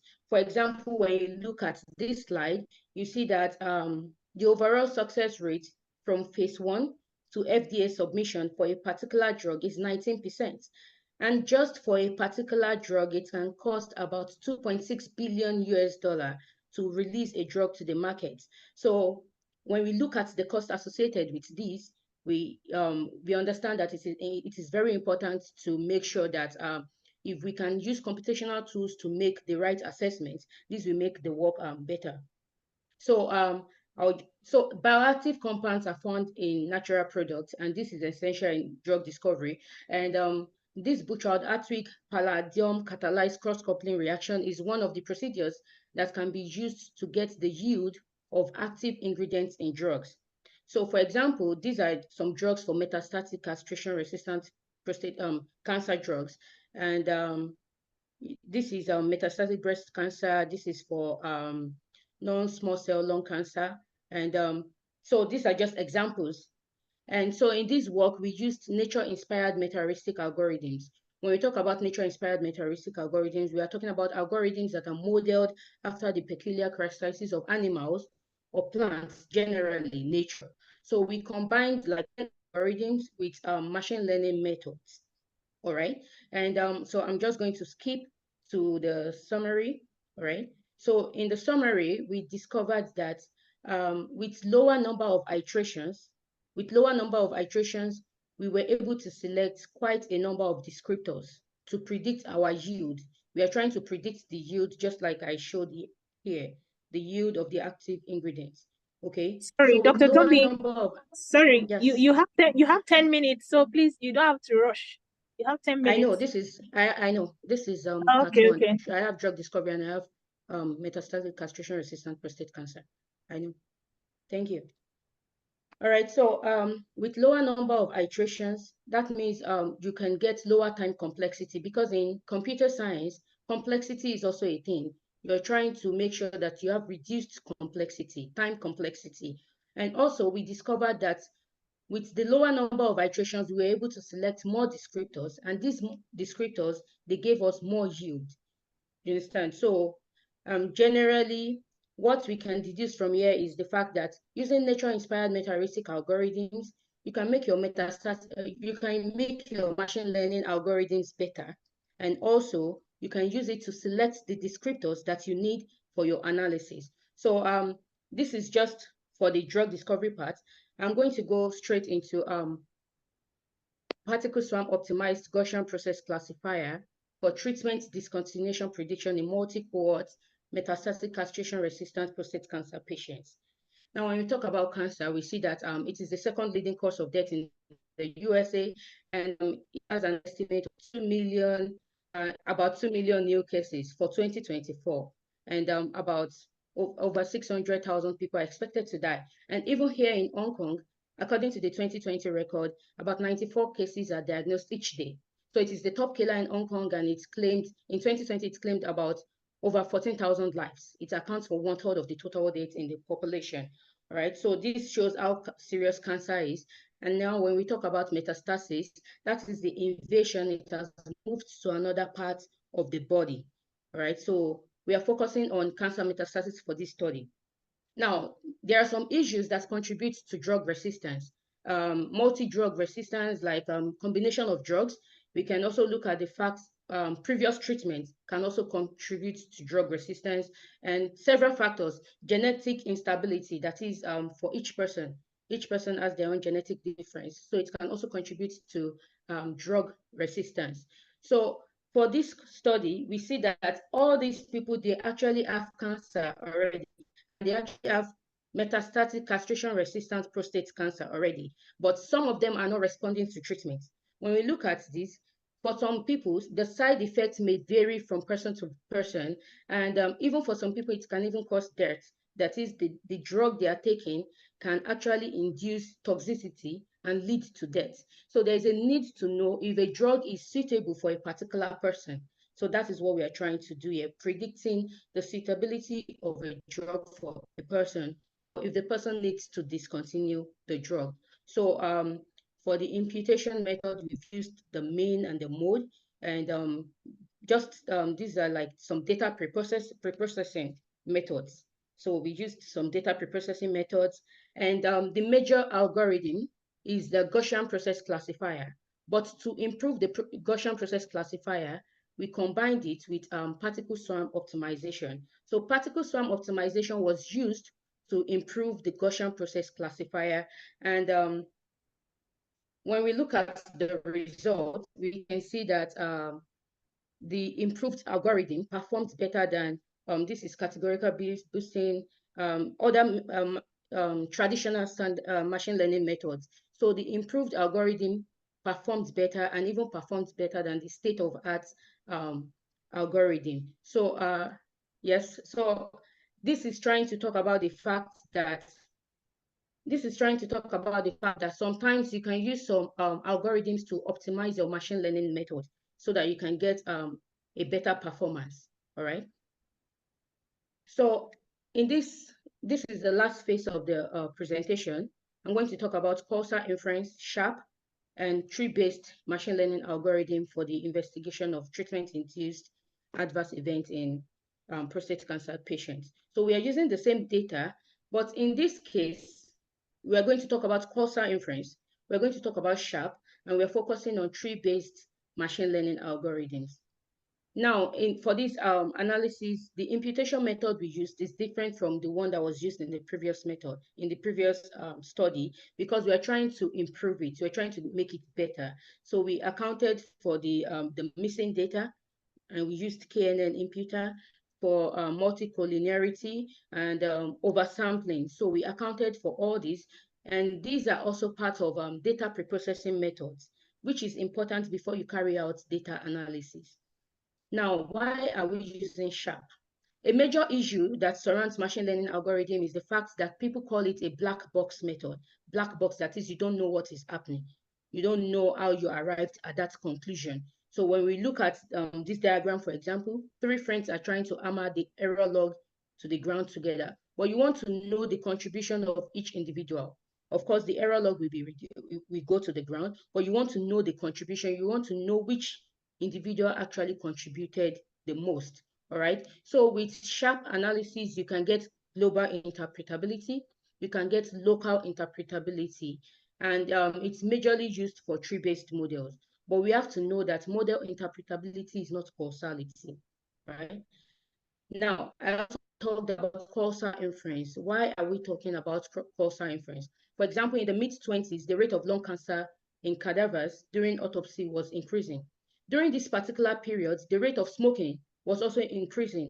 And so people just inferred that, oh, smoking cigarettes was what caused the lung cancer.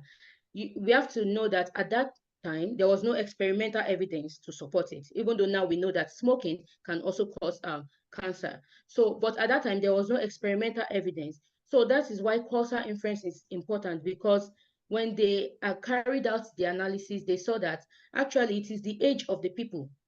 Most of the people are elderly people, and this was actually what was actually really causing the death, not really the fact that they were smoking. Of course, that must have contributed too. So this is why causal inference is important, so that we don't make generalization. We don't just say, oh, I carried out this analysis and that is that. So these are also results that I'm going to just skip. But what we can deduce from this, when we look at the result, like I talked about SHARP the other time, we can see the attributes that are actually contributing more to the need that are affecting adverse events in prostate cancer patients.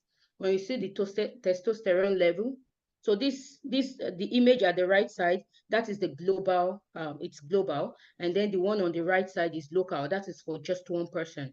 So for the global interpretability, we can see that testosterone, the age group, and the smoke frequency, these are things that can influence adverse events in prostate cancer patients. And also for the local interpretability, that is for one person, that is you can take an insight and try to look at for each individual. You can try to deduce the major attributes that are causing these things. So we can see that the use of analgesic, previous use of analgesic and testosterone level and things like that can also affect prediction. All right. And also for the causal inference, like I mentioned the other time, when you look at this, we have calcium level, the testosterone level, and the analgesic again. Like you can conclude now. Thank you. Yeah, thank you. So in generally, when carrying out machine learning algorithms, try to go beyond just using traditional machine learning methods. Try to go further and try to investigate. So in summary, we're going to relate this to the third SDG, which is good health and well-being. We can see that good health and well-being can be improved with computational tools such as machine learning algorithms, meta-heuristic algorithms, nature-inspired algorithms. And also, when carrying out machine learning algorithms, try to make sure that your model interpretability is done. And note that causality is not model interpretability, but it can reveal causal relationships, especially when you are dealing with health data. We don't want to make just generalized decision. We want to make personalized decision because of genetics. So I think that is all. I think societal concerns, people are talking about the fact that AI, especially in healthcare. We cannot rule out AI and machine learning in healthcare, but we should make sure that we put in place every ethical and privacy regulations. Things we need to put in place should be put in place. So thank you for listening. I'll stop here. Thank you very much for the nice and well put together presentation, our guest speaker. So the next person now is Ms. Chidema. You can share your slide. Ms. Chidema.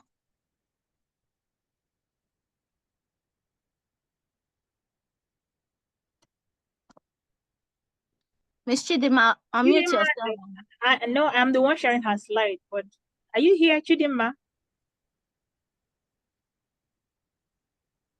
Okay, I see she's not here. Okay, please, let's go to the Q&A section. Okay. If you have any question, we have 7 minutes question and answer. If you have any question for the paper presenters and the guest speaker, kindly indicate or you put it in the chat room.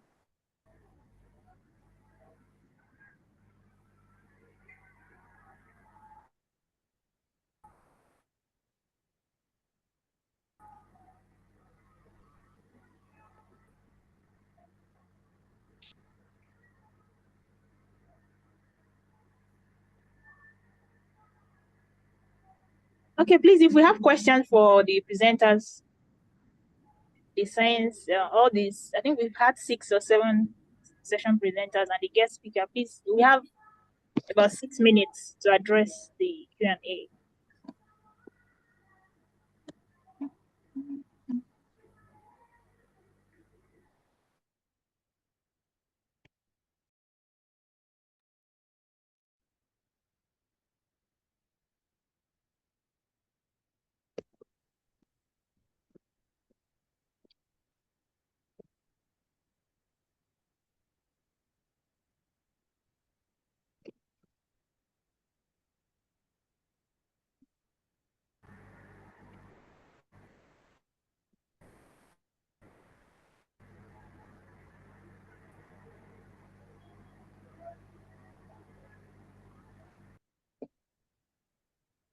Hello, Chidima. I see you are here. Are you ready to present now?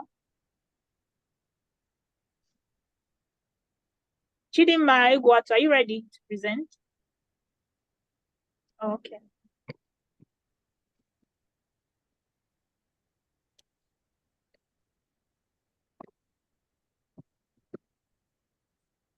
Please, let's ask questions.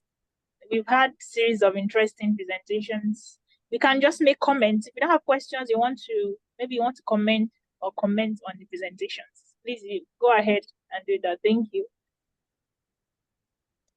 Hello, very good morning. Hello, good morning. Mr. Mohammed, please go ahead. Yes, thank you very much. My name is Mohammed Baba Adamu from Department of Geography, Yobe State University, Nigeria.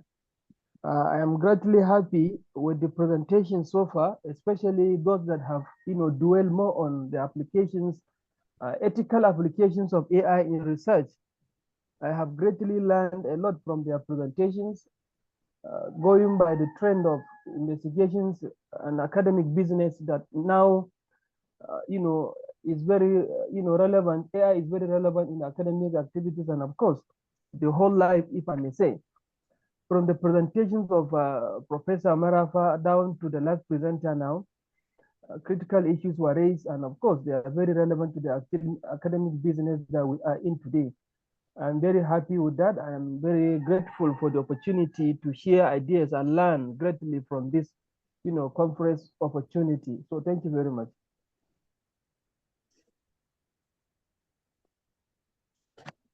Okay, thank you, Mr. Mohammed. So if we have no questions, we'll be having 3 minutes break. And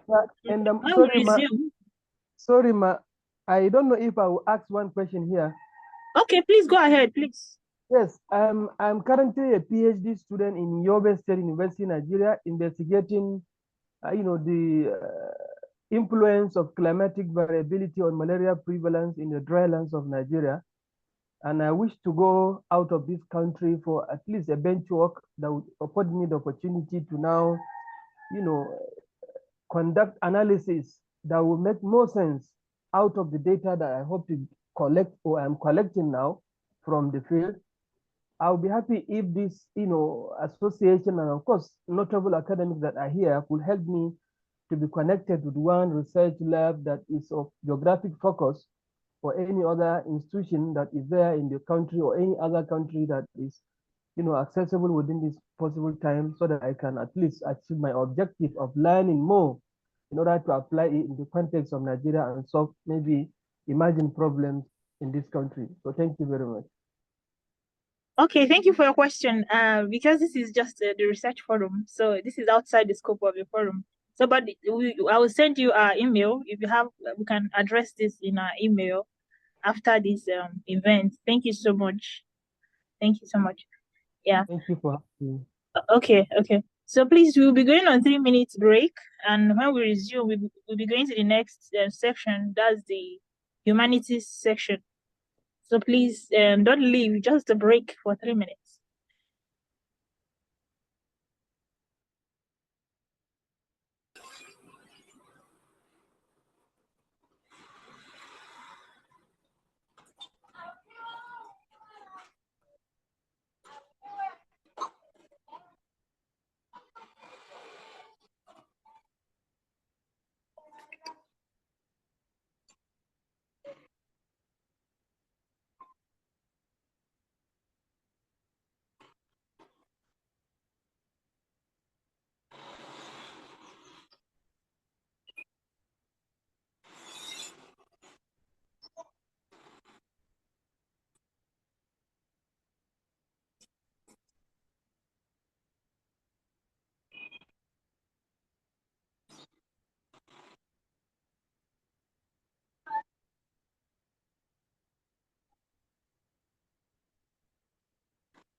Hello, everyone.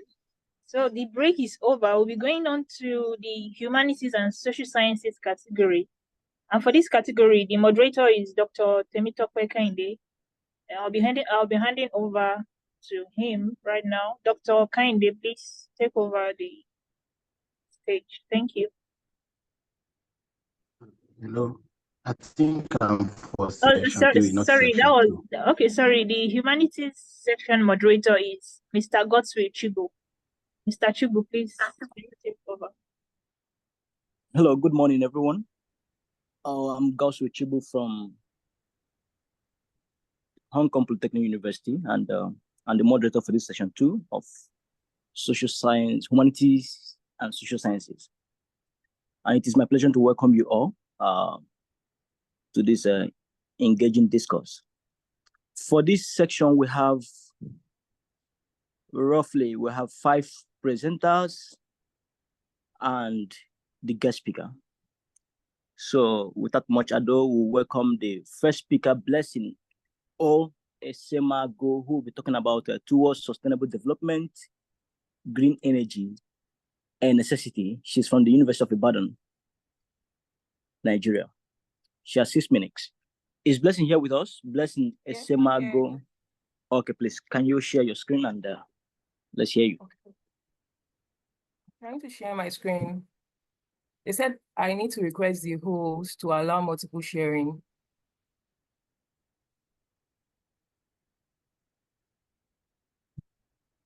Blessing, please retry now. Okay, I can. All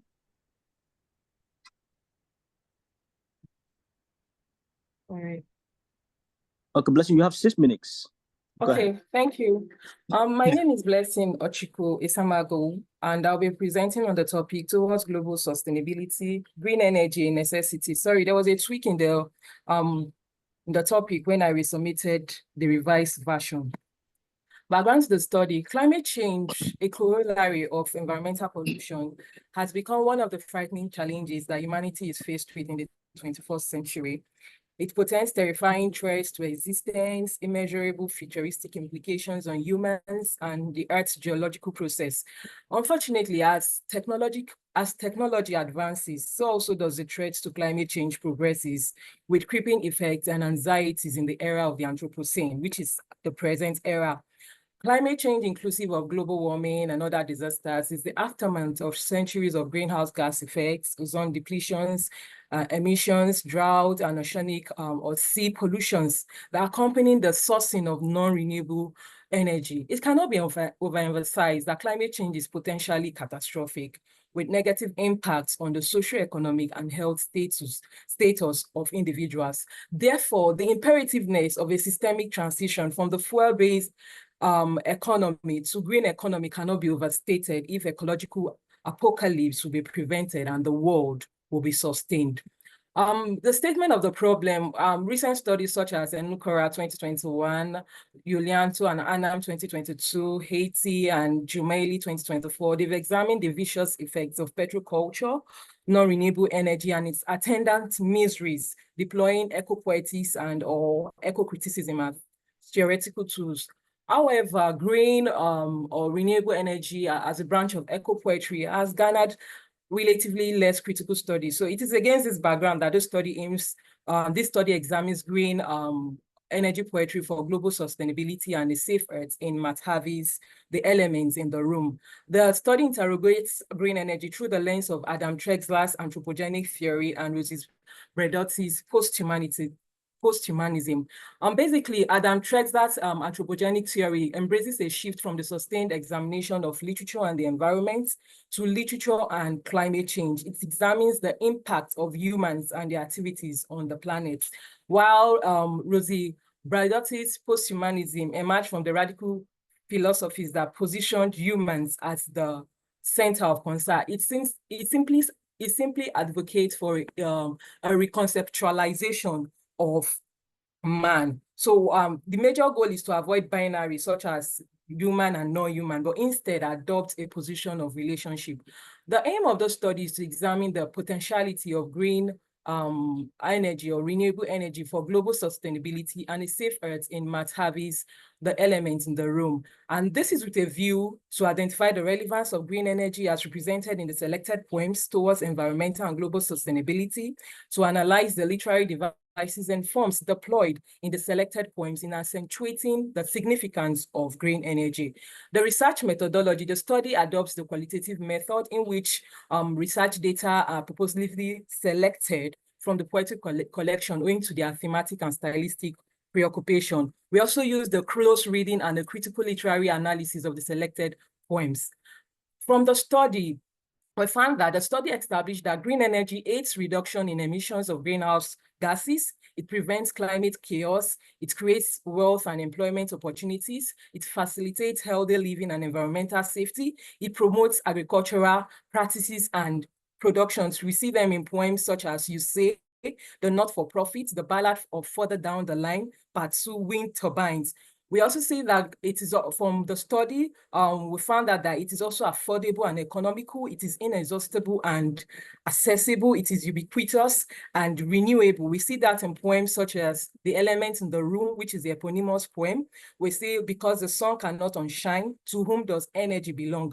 We also see the use of literary devices such as alliteration, pun, repetition, anaphora, apostrophe, rhyme scheme, couplet stanzas, prosaic form, and lyrical tone in foregrounding the significance of green energy in engendering global sustainability. In conclusion, the study confirms that green energy, though rooted in the science, transcends disciplinary boundaries and has become a global phenomenon which can be studied towards global sustainability and the realization of Sustainable Development Goal number 7, which is affordable and clean energy. So these are the references consulted.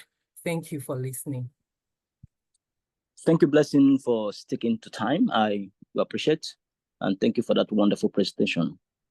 The second presenter in social science and humanities is Bright I. Obonna, and he will be talking about an ecosemiotic translation of multimodal resources in climate change media reports in Africa. He's from the University of Nigerian Scholars. Bright, are you here with us? Hello, yes, Bright. I'm here. Good morning, good afternoon, everyone. Yeah, thank you. Okay. Go ahead. I can hear you. Share your screen and the stage is yours.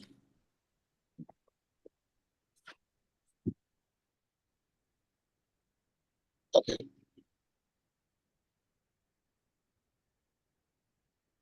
Okay. Hello, everyone. Thank you so much for giving me this opportunity to present this paper. It's on the topic, an ecosemiotic translation of multimodal resources in climate change media reports in Africa.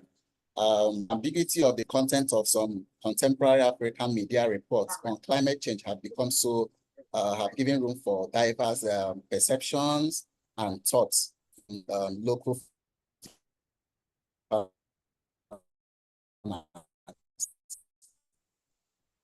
and based on that, United Nations more interpretation of human feelings, behaviors about climate change, and also the fact that we need to build on sufficient data about how technology can enhance the understanding and mitigation of climate change in Africa. So WHO also identifies climate change as one of the topical factors that endanger indigenous languages in Africa.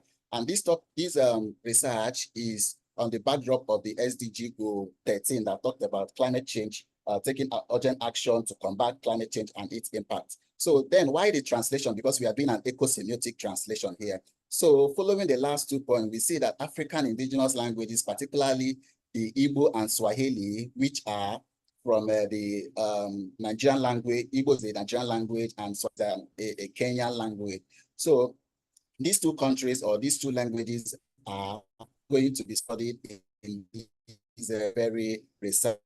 So it is very important that we interlingulation of multimodal resources, and those multimodal resources include the likes of science, the likes of science, the likes of some of the way they are presented are highly elusive by media reporters. Okay, so now the research questions include how do we identify those media reports about climate change and what are the various multimodal resources. We also have a question about how can those various resources, multimodal resources, be translated effectively into these two languages? And then how do we identify or calculate the mean efficiency score of the digital data? We also have the significance of this study and also the potential of this study. Yes, the study will actually open up more dimension to the study of multimodal resources. And we also see on the right-hand side here that it includes, it will also be beneficial to the study of ecosemiotics, like my colleague also mentioned earlier.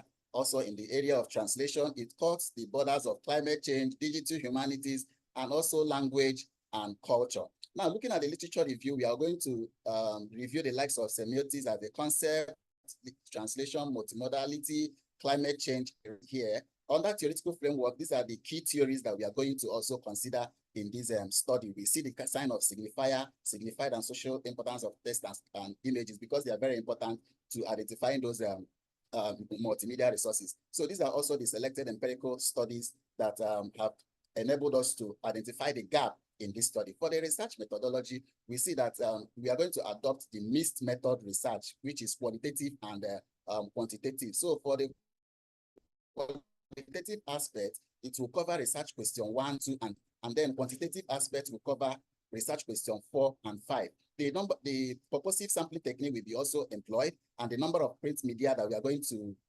consider in this study are 6, 3 from Nigeria and 3 from Kenya. And the time frame of this media report is between COP27, that is back way in 2022, and then COP28, all right? And then for the stratified random sampling technique, we are going to have about 400 respondents. Yes, 200 from Nigeria and also 200 from Kenya. And then we also see how we can break them down into male and female. Right, you have about 2 minutes left. We are considering educated and non-educated. Okay, beautiful. So we also consider the t-test analysis to compare the means of the two local groups. For the findings, we hope that this study will set the bridge is set to bridge the gap between the ambiguous semiotic content in the newly designed climate change. And it will also be beneficial to more discussions and investigations about climate change. Thank you so much, because this is the research I am about to carry out for my PhD study. Thank you so much. Okay, thank you, Bright. Thank you. Thank you for sticking to time and also giving us a hint about the research you will be conducting. That's quite good. The next presenter in this section is Efemena Esemago, and the presenter will be talking about the intersection between the humanities, global sustainability, interdisciplinary collaboration, and AI-driven research, a historical perspective. So, Efemena, we welcome you to the stage from University of Nigeria, from University of Jos, Nigeria. Please go ahead. Hello, Efemena, are you here? I'm sharing his screen from here. Okay. Yeah. Is the presenter here? Efemena. Yes, I'm here. I'm here. Oh, thank you. Thank you. Go ahead. You have 6 minutes, please. I am a Samagu Efemena Emmanuel of the Department of History and International Studies, University of Jos, Nigeria. The title of my work is The Intersection Between Interdisciplinary Collaboration and AI-Driven Research, a Historical Perspective. Over the years, or in recent times, researchers, especially historians, have been canvassing for a more comprehensive approach to historical research. And as such, this work examines the role of AI in transforming the dynamics of historical research over the world, and specifically in Nigeria. 2, it provides a dispassionate analysis of collaboration between history and other disciplines via artificial intelligence. It is believed that history cannot survive on its own, cannot be isolated. As such, history, the study of history, or history as a discipline, needs other variables, other disciplines to be able to survive, or for comprehensive researches to take place. Next slide, please. Next slide, please. The introduction. In the introduction, we looked at the word of, please go back to the introduction. The introduction, please. Introduction. The world of historical research is evolving, considering recent trends, and there's an increased interest in the study of African history.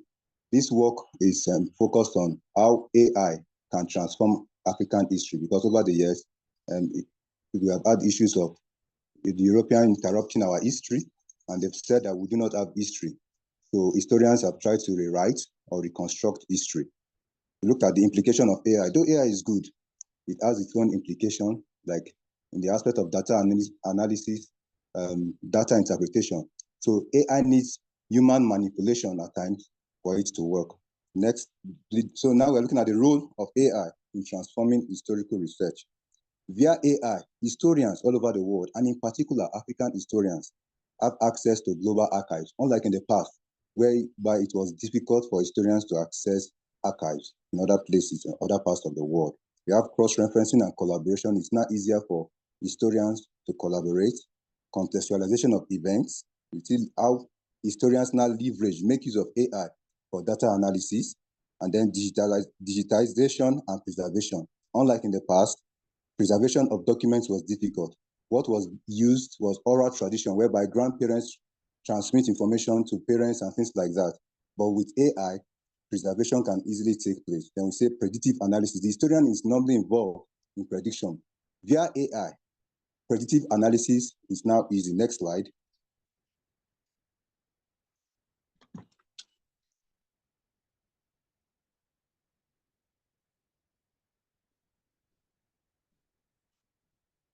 So we look at the role of artificial intelligence in fostering interdisciplinary collaboration. Look at history, social and natural science. Social sciences influences history by teaching about human behavior, while natural science is also important for the historian by way of data collection, analysis, and interpretation. AI affects history, social science, and natural science by increasing employment of more intelligent techniques instead of the usual or the normal techniques or statistical approaches the historian is used to. History, sociology, and anthropology. AI is very important. It influences sociology in terms of the influences, the structures, the societal norms. AI also influences anthropology, which the historian makes use of by increasing and opening vistas of methods. AI increases and diversifies the models adopted by both sociologists and anthropologists, which the historian also makes use of. History and psychology. In most cases, the historian needs to examine the rationale behind actions taken. As such, AI facilitates interactions between both disciplines by analyzing large data sets from historical records and psychological studies. It therefore deepens our comprehension of human behavior, why certain actions were taken in the past. History, economics, and demographic setting. The historian is an economist of some sort, and that's why in history we have the economic history. So AI advances the knowledge of the historian to understand the impact of social influences, structures, among others, on gross domestic growth, labor productivity, and job creation. AI, history, and literature. There's a collaboration between history and literature. AI-driven tools makes literary works available to the historian, who in turn provides a better analysis of the literary text. You have 1 minute left. You have a minute left. To the global.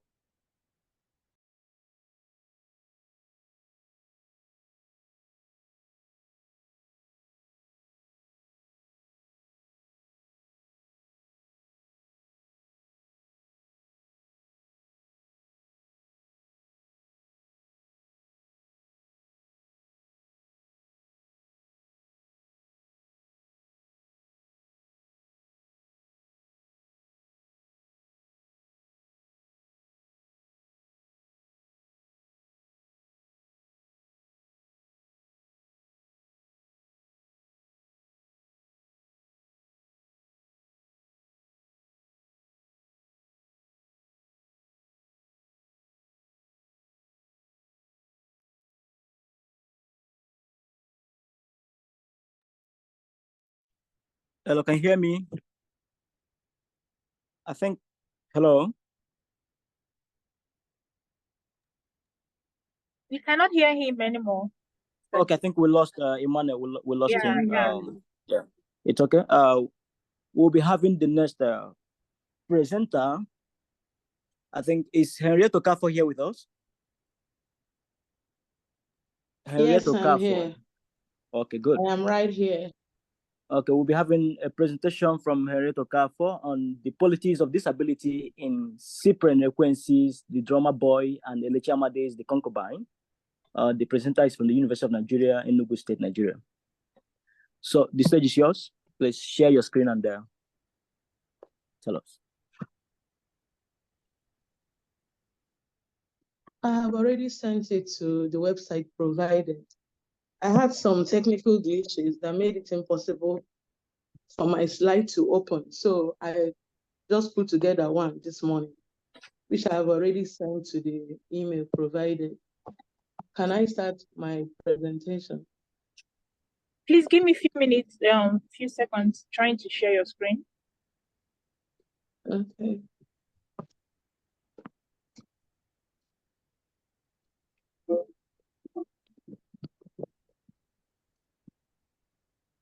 Okay, Henrietta, you have 6 minutes. You can start. Greetings, everyone. My name is Henrietta Okafor from the University of Nigeria, Nsukka. The topic of my presentation is disability, the politics of disability in Cyprian Ekwensis, the drummer boy, and Elechi Amade's the concubine. I hope I'm audible enough. Can you hear me? You are. Can you hear me? Okay, yes, thank you. I can. Yeah. Yes. Thank you very much. Disability in African literature remains grossly underrepresented, considering the paucity of literary works on the theme of disability. Quite often, it is given the position of the margin, even when it occupies the center position in that particular novel. Of the world population, 15% or 1 billion have one form of disability or the other. And so I believe that this is a worldwide venture to explore. In African literature, disability is often trailed by all kinds of stereotypes, most of which originated from human foibles, as they struggle to interpret the causes and catalysts to such inabilities. It is variously defined as loss of any of the sensory organs, inability to perform some functions, or any kind of impairment by scholars all over the world. We also find out that sometimes there is a preconceived notion of people with disability having a kind of mental condition, which more often than not is not true. The aim of this study is to interrogate the stereotypical representation of disability in the selected text and the accompanying ableism therein. Some of the objectives of the study are listed below. To interrogate the nexus between disability and ableism in the selected text, to investigate the presence of ability in disability, to explore the predominant representation of disability in the text, and also to explore the marginal position of disability in the text. The statement of problem. Over the years, scholars have interrogated disability and disablement in African literature in different dimensions and have arrived at all kinds of conclusions. Some posit it as punishment for wrong deeds, while others believe that a deity is actually responsible for whatever is happening to the individual. The combination of Cyprian Ekwensis, the drummer boy, and Elechi Amade's the concubine has not been used to the best of the researcher's knowledge in an inquiry such as this, using the disability theory. We also find out that quite often, such studies might concentrate on disability alone, without paying much attention to ableism, and that is a gap in scholarship that this work is out to fill. For my theoretical framework, the choice of disability theory to engage this work is because of its holistic nature in handling issues of disability. Basically, the three models of disability are functional, medical, and social. These approaches explore disability in diverse ways within the text. While the medical view disability as a health concern, illness, or the aftermath of a traumatic condition, which interferes with the perceptive visual senses of the individual.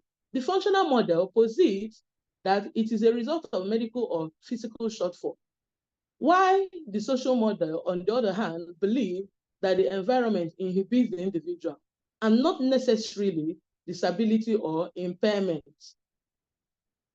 Using descriptive qualitative method of data analysis in my inquiry, you discover that the individuals, going by what we have within the text, are seen as disability automatically become their identity, as if they are no longer human beings, but people whose identity is the disability. And in the two texts that I'm using, the drummer boy and the concubine, you see that this the issue of ableism is made pronounced. For instance, in the character of Madume, Madume became blind when he went to pluck plantain, which was in another person's land. And then a snake spit into his eyes. So the people of the community believe that Madume is responsible for his blindness. And before long, his family deserts him. The wife leaves him, the community deserts him, and he's left there all by himself. In the Henrietta, you have a minute. I didn't hear you. A minute. Less Okay, than a minute to conclude. Let me get straight to my conclusion. Let me get straight to my conclusion. I hereby conclude that disability in the selected works is not only depicted as stereotype, but also positioned in early societies within the novels. It is evident that disability in the novels is given the position of the periphery, where little attention is given to the people with disability. Thank you very much for listening. Thank you very much for the wonderful presentation. And we move to the last presenter before our guest speaker speaks. The last presenter here will be Peter U. Ejiofor, and Peter will be talking about engaging global sustainability issues through collaborative, interdisciplinary, and AI-driven research from the University of Nigerian Scholars. Is Peter here with us? Hello, Peter. Peter, he dropped a message that he will not be able to present now. Okay. So at this moment, I think we'll go over to our guest speaker, Dr. Mistura Saladin. Dr. Mistura Saladin will be talking about understanding the co-construction of media realities about Sino-African relations. Hello, Josh, can we have a citation so that I can go over it?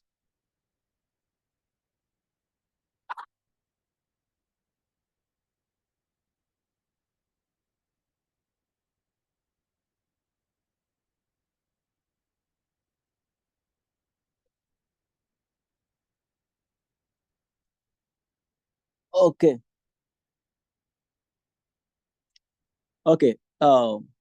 Understanding the co-construction of media realities. Can you hear me? Yes, please. Okay. Understanding the co-construction of media realities about Sino-African relations by Dr. Mistura Saladin. Dr. Mistura Saladin is a research executive administrator and lecturer at the Center for Media and Communication Research, School of Communication, Hong Kong Baptist University. She completed her PhD at the School of Communication, Hong Kong Baptist University.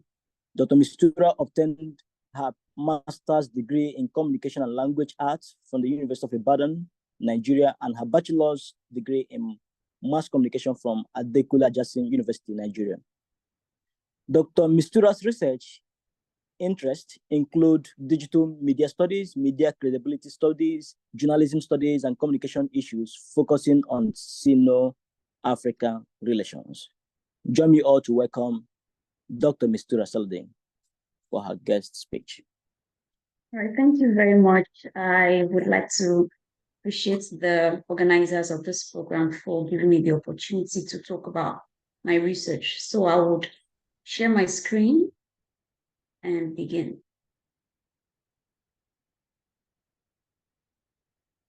Right, is my screen visible? Very visible, yeah.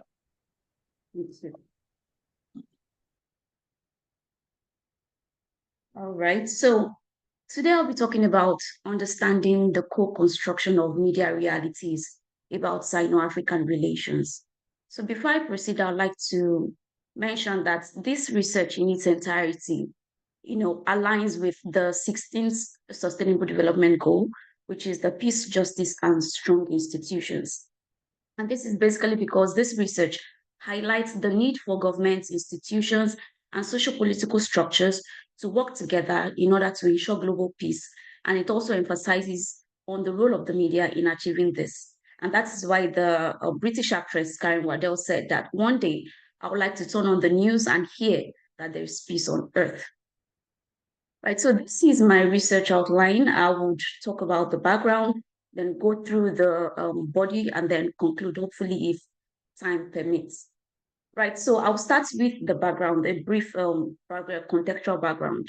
So for many decades, the United States has dominated the global scene in terms of economic development and democratic liberalism. So they do this by propagating the American dream, which is essentially freedom to be whatever you want to be. And this ideological optimism was disseminated across the world using the American media and Hollywood, basically. So based on what people watch in the media, people across the world tend to want to dress the American way, live the American way, sound the American way, practice liberal democracies like Americans. And this showed the extent to which the US was able to subtly shape and maintain its imperial structures. But in recent years, there has been a gradual decline in the attractiveness of America's cultural power and global dominance. Now, some scholars, neoliberalist school of thought, actually believe that the decline of American soft power is due to its militarization of its foreign, policies. An example is, the invasion of Iraq and the needless military involvement in many of the Middle Eastern countries. Some other schools of thought, which are considered the realists, believe that Americans decline, the decline of American soft power is due to, the rise of a new power from the East. And this is where China comes in, right? So China's unprecedented economic development in recent years have catapulted it into global prominence, and it has been expending lots of resources in increasing its international visibility and strengthening its international standing. So how have they been doing this? They've been doing this by elevating their economic and cultural resources above their military capabilities, which is contrary to what the US have been doing. So, but similar to the US, China has also been using its media to project positive narratives and to make the international community understand the core ideals of the Chinese Communist Party. Now, despite these efforts, the Chinese cultural values and ideologies still is not as attractive as American ideologies, right? And this is where the US-China rivalry comes in, because both countries have been trying very hard to upstage each other in the global scene as well as in Africa. Now, this is where China's efforts in bolstering its positive image in Africa comes in. So the nature of China's relationship with Africa is multidimensional, it's multifaceted, it's a lot and it's different. But because of time, I'll just speak about a few.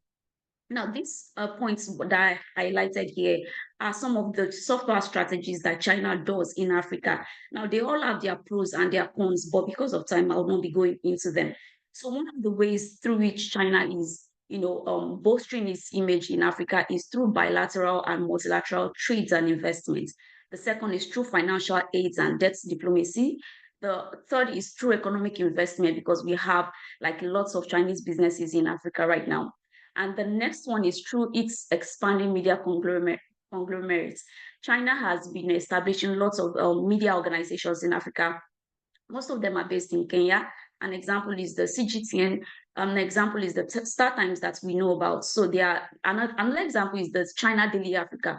Right. So another way strategy through which China is, getting involved in Africa is through telecommunication and technological market expansion, infrastructure and construction activities. An example is the Belt and Road Initiative.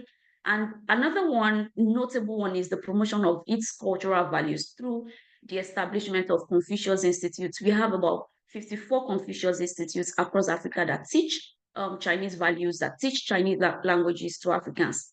The next is diplomatic initiatives such as cultural, professional exchanges, as well as humanitarian activities. And the last one is peacekeeping missions in Africa. Believe it or not, China is also involved in peacekeeping missions in Africa in some areas in Sudan and South Sudan. Right. So now the mass media is the major vehicle through which China and the US, propagates their ideologies, propagates their foreign policies, propagates their, national policies to Africa and, to the rest of the world. And it is also the vehicle through which they report one another. Now, the frames or the way they report one another is exactly how they expect people to see them. So the way China's diplomatic activities in Africa are presented, the way US diplomatic activities in Africa are presented and discussed in the public sphere, creates a lens, usually a colored lens, through which Sino-African partnership is viewed. Right, so I'll give examples. For instance, the way the Western media, reports China is a little bit different. Most times it's negative, and it reflects a deep-seated suspicion about China's motives in Africa. Now, the usual frames that you would find in Western media about China and about China-African relations is that they believe China is exploitative in its transactions with Africa. They believe that it's trying to exploit Africans' resources. They believe that China is imperialist and neo-colonialist. They believe that they are Machiavellian in their business deals. They believe that they are power-hungry capitalists, and they believe that they are competitors to the United States because they are encroaching on the sphere of influence of the US in Africa. Right now, this is the Western perspectives. In China, the perspective is understandably, expectedly positive. Right, so they tend to enumerate some of the South-South cooperation between China and Africa. They talk about partnership, they talk about brotherhood, they talk about, the partnership being mutually beneficial, and they also use their mass media to refute Western vilification of China's relationship with Africa. Now, to conclude, we can observe that, there is an extreme duality of media representation of China-African partnership and the dynamics at play while conferring salience to specific aspects of this issue. Now, the very reality, right, the very realities of this phenomenon presented, by the media offers, an altered and subjective view of the actual realities. This is not actually what obtains, but this is what they choose to present. Now, this confirms that journalists and the mass media, whose major function is to objectively expose the actual realities of the society, are in fact subject to the political, the cultural, the economic subtleties of the society within which they find themselves. And lastly, Africa, which is a major battleground, for the China-African rivalry, is very much have a minute left. Right, I'm concluding already. So Africa is very much aware of the subtle nudge, to choose sides, whether to choose sides, pitch their tents with China or to pitch their tents with the US. So now the question I would like to, pose to you and to myself is that, should Africa really take sides in this geopolitical rivalry? Right, so this is where I end my presentation. Thank you very much. I welcome questions. Thank you, Dr. for this wonderful presentation. We learned a lot. I think before we move to the Q&A section, we will like to have Chidime Guato present before we move to the Q&A section for social sciences and humanities. Is Chidima here?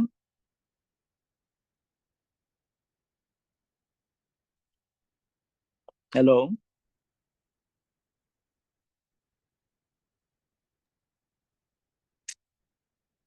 Is Chidima with us? Chidime Guato. Okay, in that absence, I think we'll move to Q&A. I mean, if you have questions for the presenters first, any of the presenters, you can just you can ask or put your question in the chat box.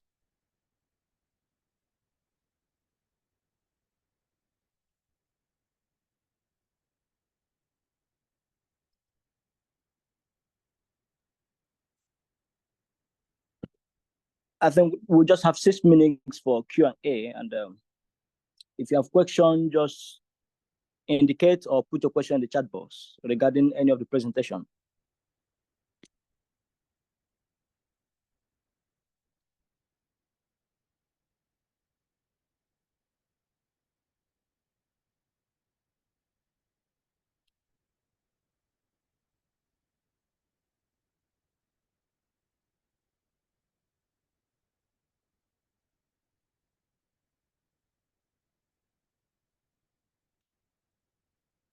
Any question?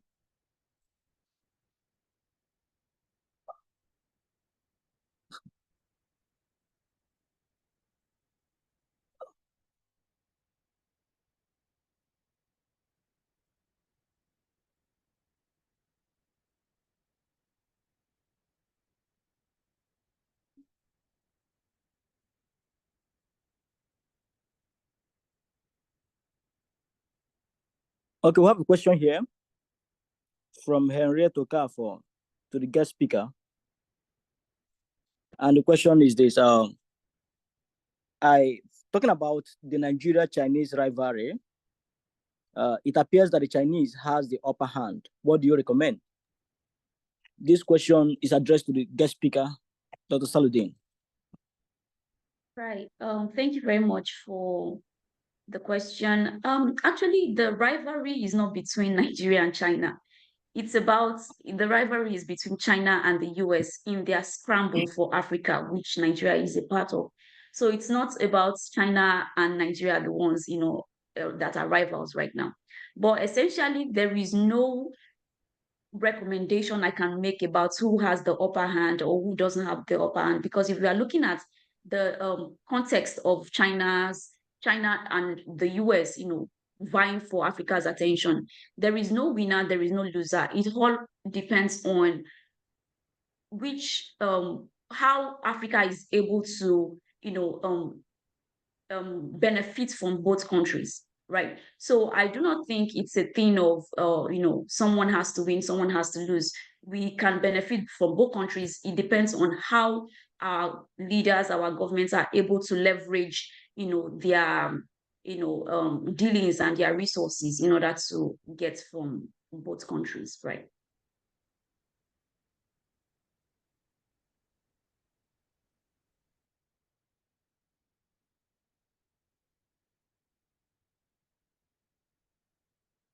Okay, another question for our guest speaker.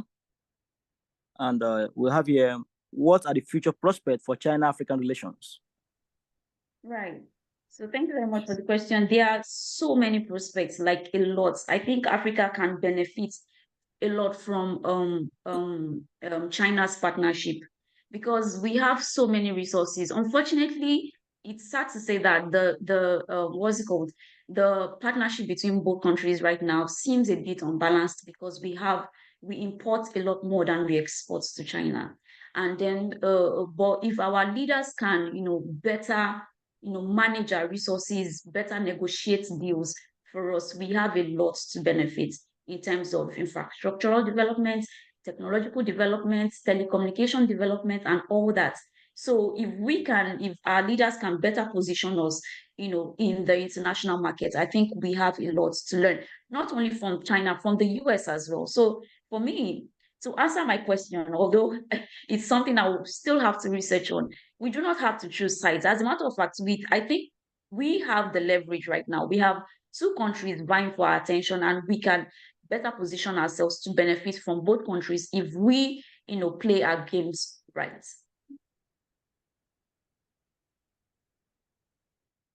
All right, thank you very much, Dr. Saludin, for those wonderful answers. I think I'll hand over to Joyce and for the next section. Thank you very much, everyone.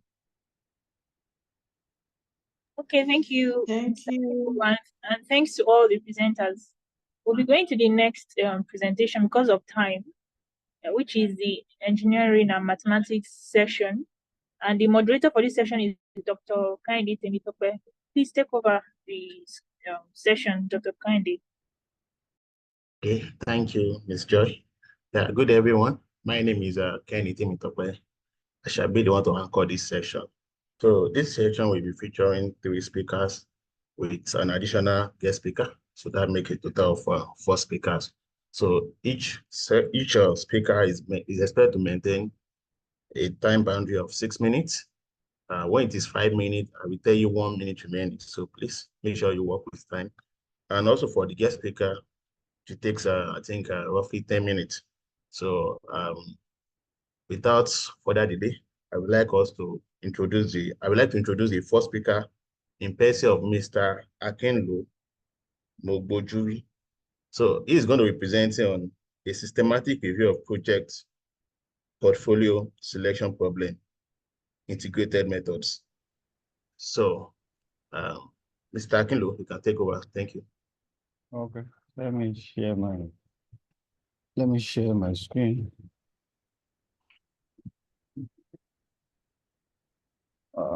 Okay.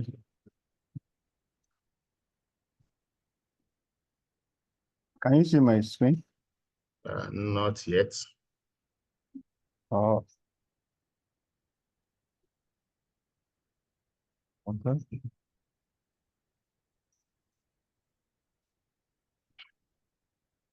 All right, we can see your screen now. You can see it now? Yeah, it's visible now. Okay.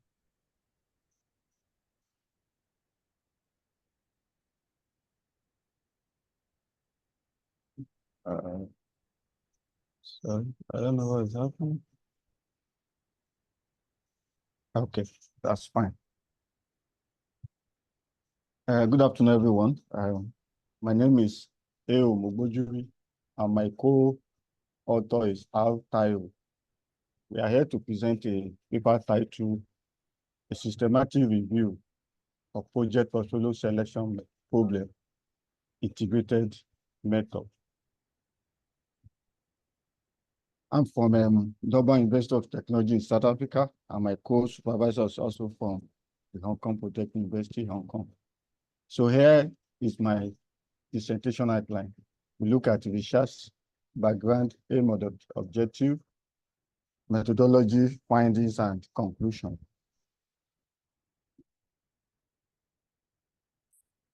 Research background. Project consists of interrelated tasks carried out by numerous companies and have a well-defined objective, schedules, and budget.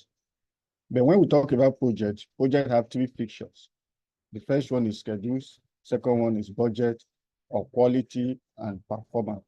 And when we talk about schedule, we're talking about the time and date for the completion of the project. And when we also talk about budget, we're talking about the cost for the budget, for the completion of the project as well. And the last picture, which is quality of performance, talk about the project output or the project outcome for the entire project. And now, project portfolio is a periodic activities which involve in selecting a portfolio of projects that meet an organization's stated objective without exceeding available resources or violating the other constraint. And because we are looking at the hybrid method of project portfolio selection, so we look at it and we'll talk about the hybrid method, which is a further technique used by scholars in the concerned area, which combine experimental and mathematical modeling approach into a single holistic view to solve project portfolio problem.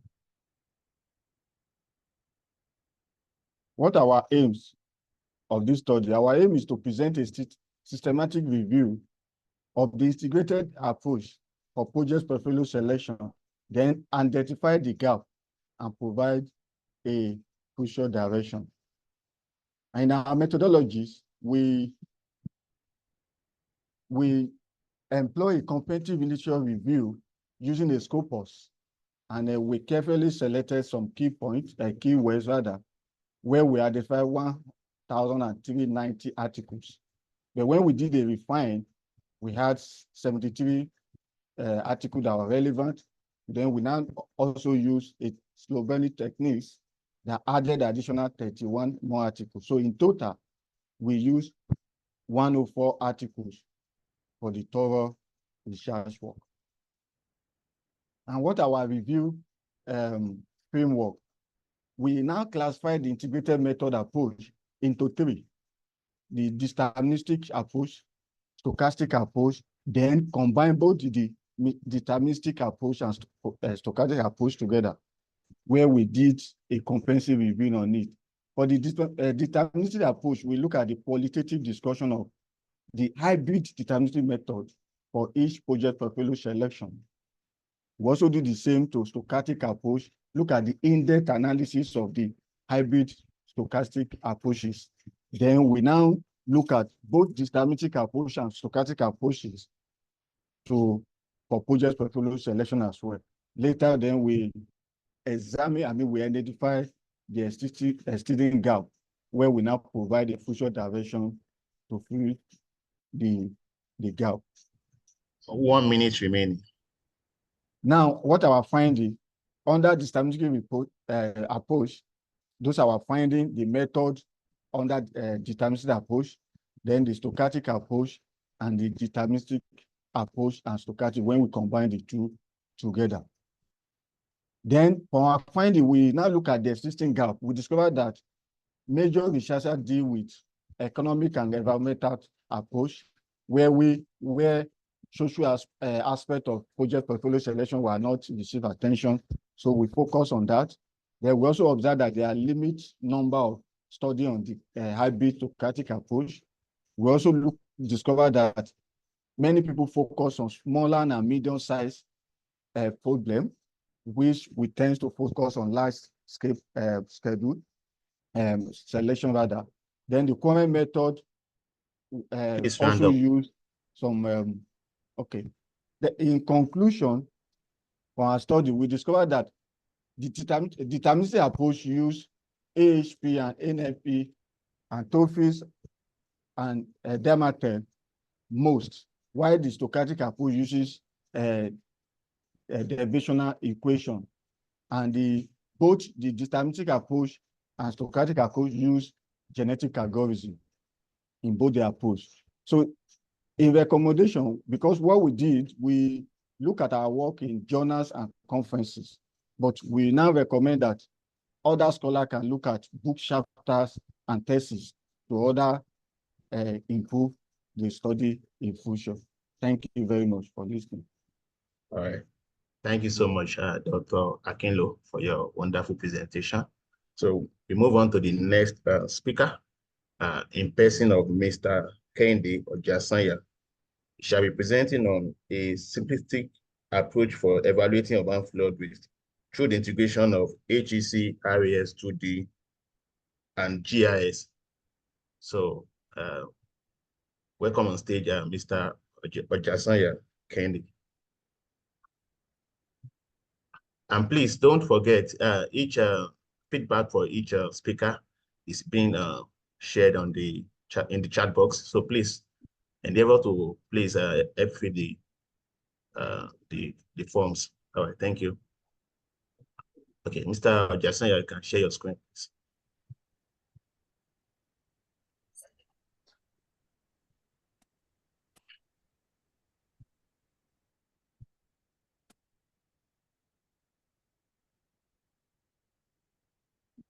Yeah, good day, everyone. I'm Ojasanya Kehinde from the University of Vermont. And today, can you see my screen? Yes. Okay. But I'm unable to see my screen from here. I'm not sure if your screen is visible. You can see it. Yeah, I see it. Okay, what I'm still saying is what's going on here? Oh, okay. So I'm delighted to be here today, and I'm going to be speaking on a simplistic approach for evaluating urban flood risk through the integration of ECRAC 2D and GIS. And here is my presentation outline. And this study is relevant to some of the sustainable development goals, specifically those associated with disaster risk reduction and climate actions, SDG 9 and 13. And it's interesting to note that flooding is one of the most widespread natural disasters, affecting a significant portion of the global population. And the rate of flooding lately has risen to an unprecedented height, which pretty much indicates that only a limited number of coastal, rural, and urban spaces still retain their original states without being impacted. And urban flooding is sitting at the forefront of this conversation due to unpredictable flow condition, unregulated urbanization, and climate change being the key kong of them all. And here on my screen, we have two major flood events, the flood event for the city of Sheffield in 2007, and also the Great Flood event here in the state of Vermont. And these two flooding were triggered by what we call pluvial flooding, that is a flood event induced by excessive rainfall within a short duration of time, which later transitioned into a major river flooding, otherwise called fluvial flooding. And this study aimed to underpin the understanding of urban flood risk by developing flood hazard maps for the case study area, which is the city of Sheffield in England. And a two-dimensional model was incorporated to simulate the Sheffield flood event of 2007 and the other critical river flow event of 5, 10, 15 years recurrence interval. And here is the case study area. And a catchment which is more susceptible to flood risk was selected for this study. And it might interest you to note that this is a varying terrain. This is a catchment area with a varying terrain, which simply means the landscape is hilly, which makes it more susceptible to flood events. And here is a daily mean flow time series, which was used in developing the flow hydrograph, which was plugged into the AirCracks model for the simulation. And this flow hydrograph was used as the boundary condition for the upstream part of the river channel. So for the simulation, a 2D flow area, which serves as the computational domain, was first established by defining a polygon within the bounds of the underlying terrain. And the River Don catchment area, is specified within these bounds of the underlying terrain. Then after a computational mesh was generated using 4 meter point spacing, and the whole process generated over 50,000 computational cells. And it might interest you to note that the chosen cell size combined with the simulation time step of this model pretty much influences the accuracy of the mapping output and also the simulation runtime. However, generally we know that small cell size, they pretty much result in more accurate predictions. However, with longer computational time for processing.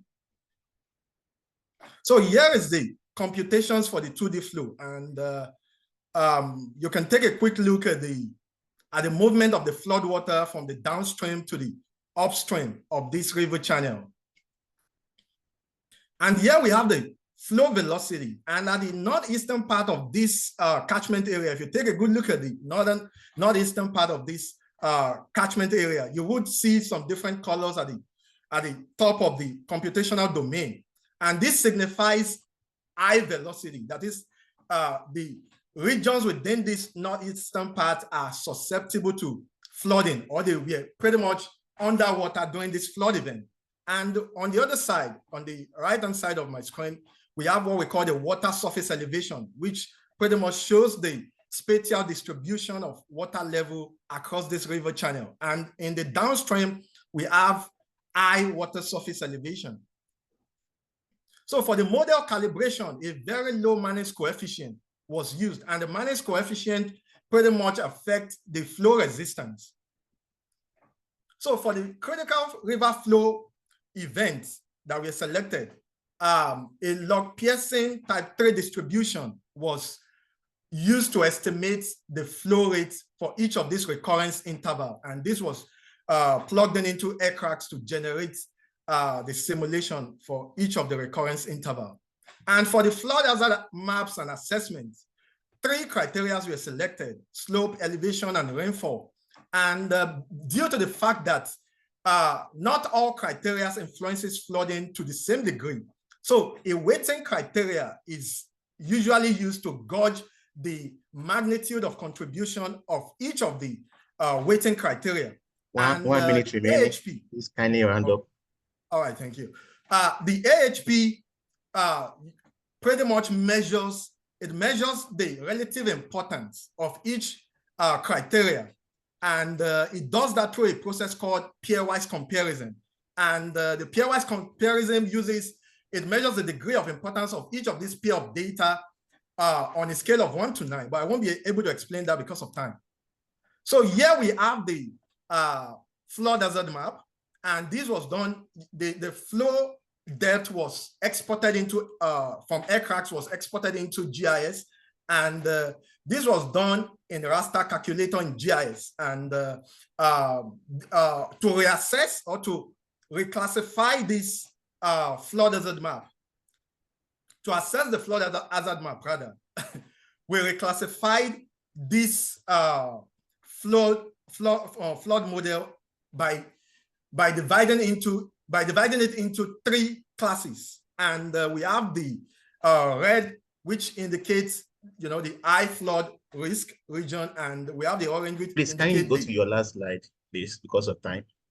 Okay, so from the flood assessment that was carried out, we were able to get the priority zones, that is areas that are susceptible to flood event, that are susceptible to flooding, and the zone A represent the high risk, the zone B represent the medium risk, while the zone C represent the low risk. And this same flow hydrograph that was generated was also used to run a simulation for the recent flood event in the city of Sheffield in 2023. So the conclusion is that with these hydraulic models, emergency responders can be able to predict flood events. They can be able to create resilience strategies around the mitigation of flood risk. Yeah, thank you, everyone. All right, thank you so much for your wonderful presentation. So without wasting time, move on to the next speaker in person of Mr. Fidelis Ajal. He's going to be presenting on self-passive impact on guidance and counseling on student exploration and selection of mathematics-related careers among undergraduate students. So please, you have 6 minutes. Try and manage your time. So you can take up this. Yeah, and take okay. Up this. Good morning. Okay, good day, everyone. My name is Fidelis. Can you hear me? Yes. Very can you well. hear me? Yes, we can hear you. Okay, my name is Fidelis Bonia. From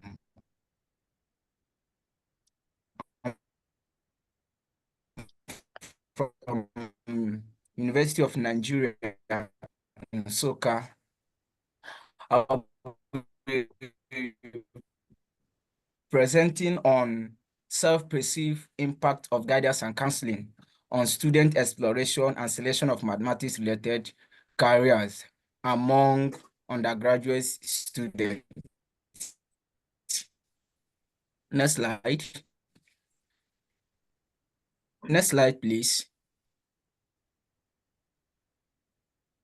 Okay, I'll be talking about my results based on this particular research. Mathematics is a body of knowledge that opens up one's mind to logical reasoning, analytical thinking, and ability for creative thinking. And then guidance and counseling is a special helping relationship aimed at assisting individuals gain full knowledge of themselves and make positive.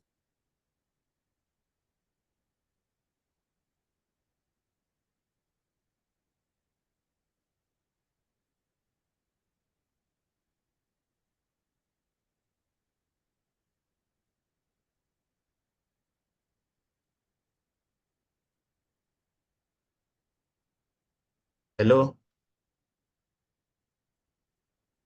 I think. Are you there?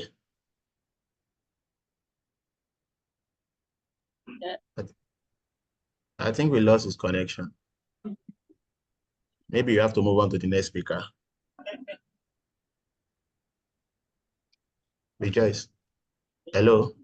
Yes, yes. I was the one sharing. It was me sharing the speaker's screen. So yeah, we move on to the guest speaker. Yeah, that's right.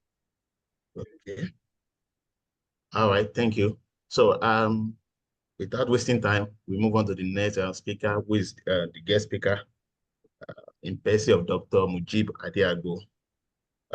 Please kindly project his citation.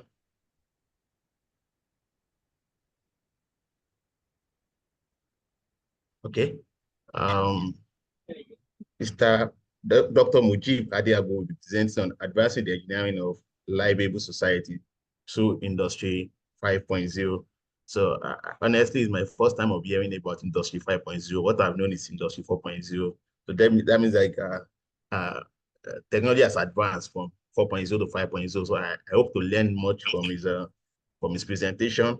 And I will also advise everybody to also try and listen well and also learn one or two things from his presentation. So before his presentation, I will be reading his citation. Dr. Mujib Olamide Adiago is currently a lecturer at the Cardiff School of Engineering of Cardiff University. He holds a BNG degree in civil engineering, FUTA, Nigeria, and obtained a PhD in civil engineering, CTU-HK. That means he has no MSc. That's direct PhD. Okay. So prior to joining Cardiff University, he was a postdoctoral fellow at both the CNLC Rail PolyU HK. Dr. Mujib's research interests include structural health monitoring, structural dynamics and control, digital twins, model updating and system identification, Bayesian and probability uncertainty analysis, bridge engineering, and railway track engineering. Dr. Mujib has published in several peer-reviewed high-ranked journals and conferences with commendations. Dr. Mujib is a recipient of the 2017 HKPFS Award, 2021 CTU Outstanding Research Thesis Award, 2022 Engineering Structures Elsevier, Best Paper of the Year Award, 2023 HKIE Structural Excellence R&D Grant Award, among others. He has participated actively in, can you scroll down?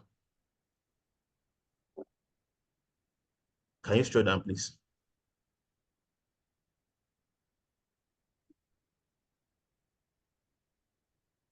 I don't know. I can't read the last line. It's not showing yet.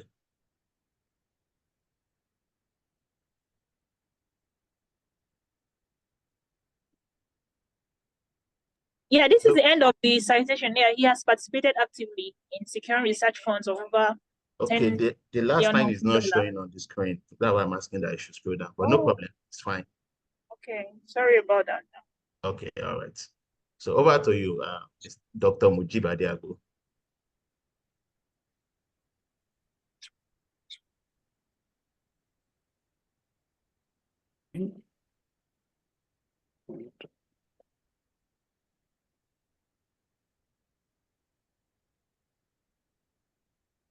I hope we can all see my screen.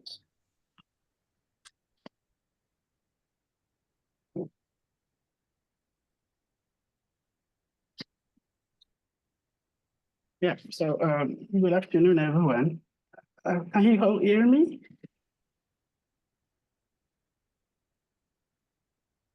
We can hear you, sir. Oh, great. So I'm going to start my timing by myself now. Yeah, so good afternoon, everyone, and good morning from the UK. It's actually a very good pleasure to be with you today and present at this research forum, and it's a gathering of great minds. And I'm I'm quite grateful to the executive of ANSHK, from the leader, our president, Mr. Ojedinbeji, as well as the head of the ANSHK Research Forum, Dr. Kelvin, and the chair of this session, Dr. Kennedy.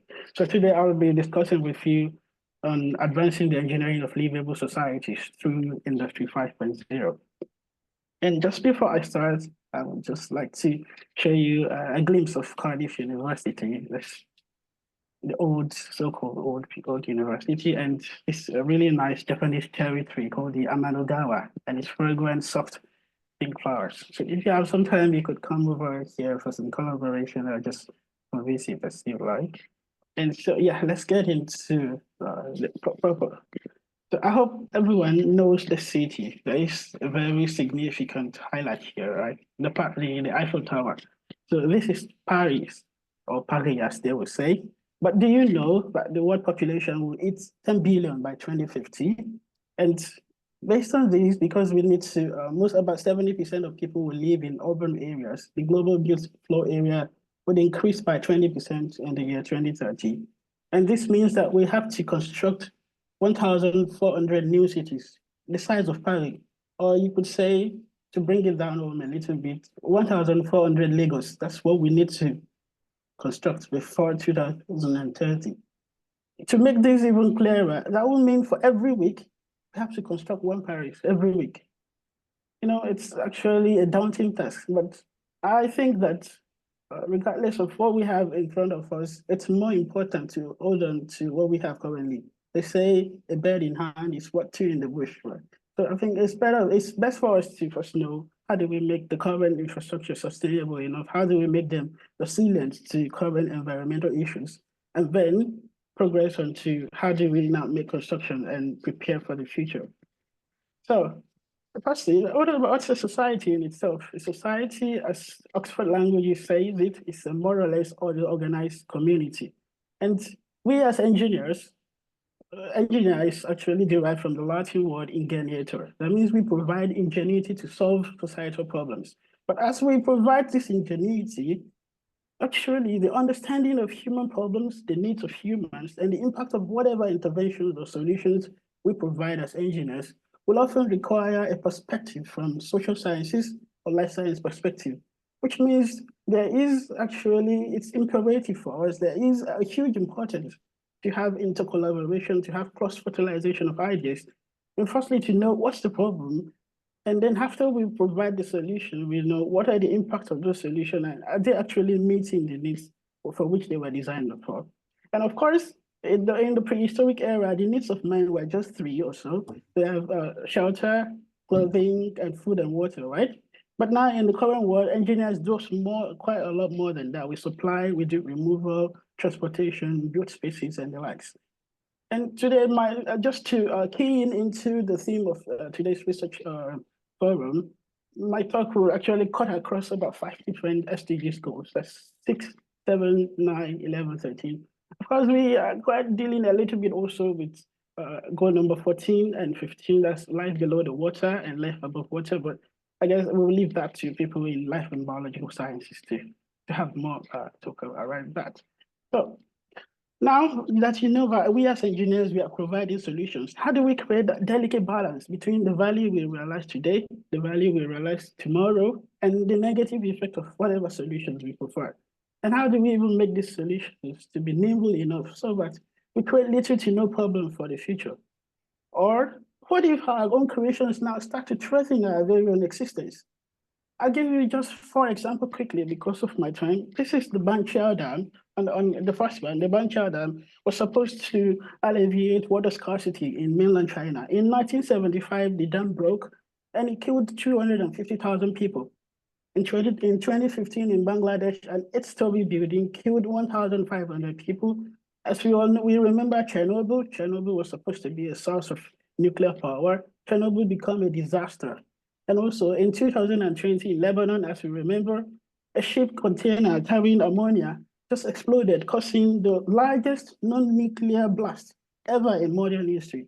This is because we as engineers, we are preferring solutions, but sometimes we do not take cognizance of denoting some of the issues with these solutions so that we could quickly nip any problem in the bud before they cause more disaster than even the problem we are trying to solve. Now, the big elephant in the room, of course, Mr. Climate Change, here you are. So climate change has caused wildfire, drought in some places, flooding in some places, low temperature in some places, extreme high temperature in some cases. Hong Kong, I'm sorry, I think Hong Kong currently has high temperature, right? And so the after effect of this climate change on our infrastructures also means that our infrastructures are subjected to conditions they were never designed for. So how do we then make these structures to become resilient enough in order to deal with these new issues? How do we then make them to serve the purpose they have been designed to serve? And these are the questions we wish to answer today. So a livable society, in my opinion, will be done, we can actually assess a livable society in 3 different aspects. The first one is about its sustainability, the ability to meet its needs in the present without compromising in the future. Also, in its resilience, that is its ability to maintain the integrity of its function, regardless of any change or whatever change, as well as its adaptability. That means it can anticipate and adjust to whatever changes that occurs in the society. So a society that's able to meet these 2 criteria will become highly livable. And how does Industry 4.0 now incorporate into this? Industry 1.0 to Industry 4.0, actually, they were designed to maximize productivity. They are designed to maximize production, to maximize efficiency, right from the mechanization of the locomotive trains up to the Internet of Things, networking, machine learning that we have in Industry 4.0. In contrast, Industry 5.0 is based on human-centric, creating sustainability, creating resilience. That means we are moving our focus a little bit away from economic value to societal value. We're moving away from just welfare. We are moving to well-being. We are moving away to just interconnectivity. We are moving more now to human-centric center. That means now, of course, we are kind of we do not want a kind of situation where machines will take over whatever happens in our world, of course. But now what we're saying is for Industry 5.0, we actually want machines and this machine learning to augment humans and then to promote sustainability and resilience in our society. So some advancing of societal livability through Industry 4.0 are what are shown here, just a little bit in terms of infrastructural engineering, but I'm going to focus a little more on structural health monitoring because that's my field of expertise. So you could imagine this is the Tinker Bridge. When you're going to West Hong Kong Airport, you would notice this Tinker Bridge. Usually what we do when you want to inspect any damage is to find a bridge inspector who would go underneath trying to look for errors. But this is dangerous, this is costly, and human error are prone, and several other things could really happen, right? So whether we propose a solution that looks like what you would do in a clinical checkup, right? For clinical checkups, before a problem happens, you go to the hospital, to your GP, your doctor, say, oh, do I have a problem? Of course, I do not have an headache now, but I just want to see do I have a problem. And so things like sensory devices, test location, and parameters are what connects clinical to structural health monitoring.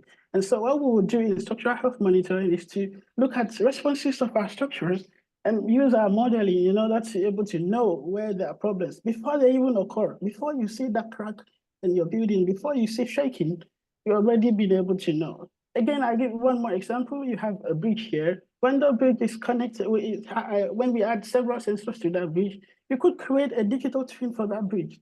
That way, based on structural responses and structural identification techniques, you are able to even visualize what happens to the bridge. That means you do not have to be an expert nowadays again. Before you are able to know that, oh, if this train moves quite all on this bridge, it's going to fall down. That way, we can even push policymakers, being able to see in real time what happens to our infrastructures and then being able to enact optimal policies. And so we have done this for several different kind of structures, like you see here, but even in water pipes and the likes, in trains, in bridges. And this is the K11 at earlier in the Victoria Harbour, 64th story. We worked there during the Super Typhoon Manhood. So just a quick summary of my presentation. The livability of the society is hinged upon 3 things: sustainability, resilience, and adaptability. And Industry 5.0 has clear potential in addressing these issues. You could also remember, as I said, interdisciplinarity is the key. We have to cross-fertilize ideas in order to solve the engineering, the problems of engineering. And thank you so much for your attention. Okay, thank you so much, Dr. Mujib. Such an insightful presentation, and I really learned a lot. Thank you so much. So one of the speakers who has a network issue the other time we'd like to represent. So we'll be moving on to the next speaker. Then we now have the time for question and answers. So Mr. Fidelis, are you ready? Yes. Okay, I'm ready. Can you please share your screen and present? Okay. Can you see my screen now? No. Can you see my screen? No, not yet. Dr. Sorry, Mujib, I think you can Dr. stop Yeah, sharing. yeah, thank you. Dr. Mujib has not stopped Okay, sharing. I'm sharing my screen already. Yeah, please be Can you see my patient. screen? Be patient. It's loading. Okay. Yeah, you can see it now. Can you see my screen? Yes, we can see your screen. Okay. My name is Aja Fidelis Obonia from University of Nigeria, Nsukka. I'll be presenting on the self-perceived impact of guidance and counseling on student exploration and selection of mathematics-related career among undergraduate students. This is my outline. Okay, let me start with the overview of the study. The study investigates how guidance and counseling influence undergraduate students in their exploration and selection of mathematics-related career. The study was carried out at the University of Nigeria, Nsukka, and focused on secondary students in the faculties of engineering, physical science, and then education. The study objective. This study tries to determine the extent to which guidance and counseling has helped male and female undergraduate students to explore mathematics-related careers, and also to ascertain how it has also helped them in selection of mathematics-related career. And then I try to find out the factors influencing undergraduate student choice of mathematics-related career. Then let's look at the problem statement. Over here in Nigeria, I found out that many undergraduate students are having issues with their course of study, especially those who are related to mathematics. I was disturbed then. That was what prompted me to carry out this research, because seeing that mathematics is essential for individual and national development, and yet students fear it and struggle to pursue mathematics-related career. Then guidance and counseling, which is a program for students which is designed for their physical and emotional, social, and vocational academic difficulty to help them scale through these difficulties. So, but then the impact of guidance and counseling on helping students to select mathematics-related career has not been known. So this is the main point of this research, to find out how guidance and counseling has been utilized in helping students select mathematics-related career. So this is the methodology. The study adopted this descriptive survey research design. And then the study was carried out at the University of Nigeria, Nsukka. The population of the study consisted of 890 secondary students offering mathematics-related career at the University of Nigeria and Nsukka. The sample size of the study is 200. And then multi-stage sampling was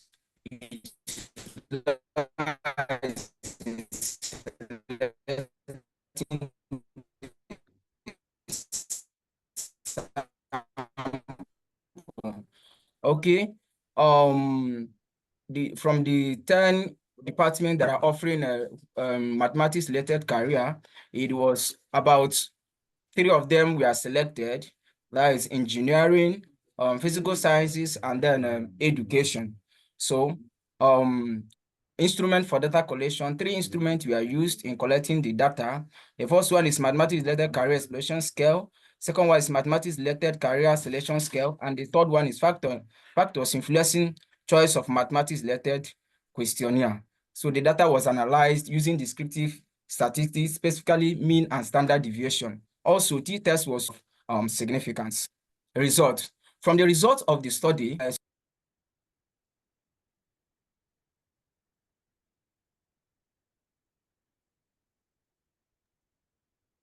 Mr. Fidelis, are you there?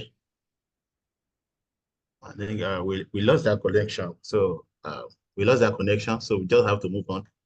I think his time is almost up, so just have to move on.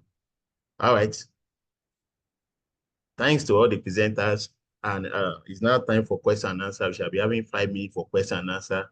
So if you have any question, please post it in the chat box. Or better still, you can use the reaction box to raise up your hand or to show any sign and wait for the moderator to give you permission to speak.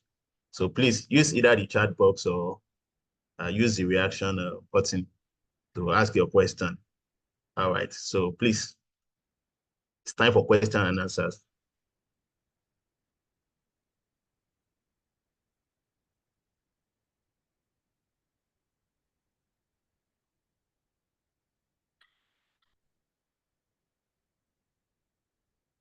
Okay, I think this question is for Mr. Fidelis. I don't know if it's online. So someone is asking, the study is very interesting. Yes. I just want to find out how the sample size was extracted from the population. So Mr. Fidelis, are you there? Yes, I'm here. Okay, someone is asking that how Yes, was the sample size extracted from the population? Okay. I said I utilized multi-stage sampling to arrive at my sample. The first stage, I selected 3 faculties out of the 10 faculties in the University of Nigerian Scholars. Then at the second stage, I utilized simple random sampling to select 8 departments out of the 16 departments offering mathematics-related courses.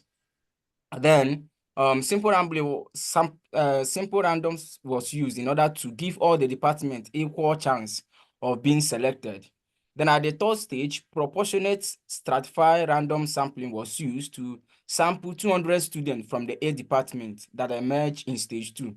Then 30% of students in each of the selected departments considered the sample population. And this was to ensure that every student has equal chance of being selected. So that is how I came up with the 200 sample. Thank you. Thanks for the detailed response. So any other question? Okay. This is a question for the guest speaker.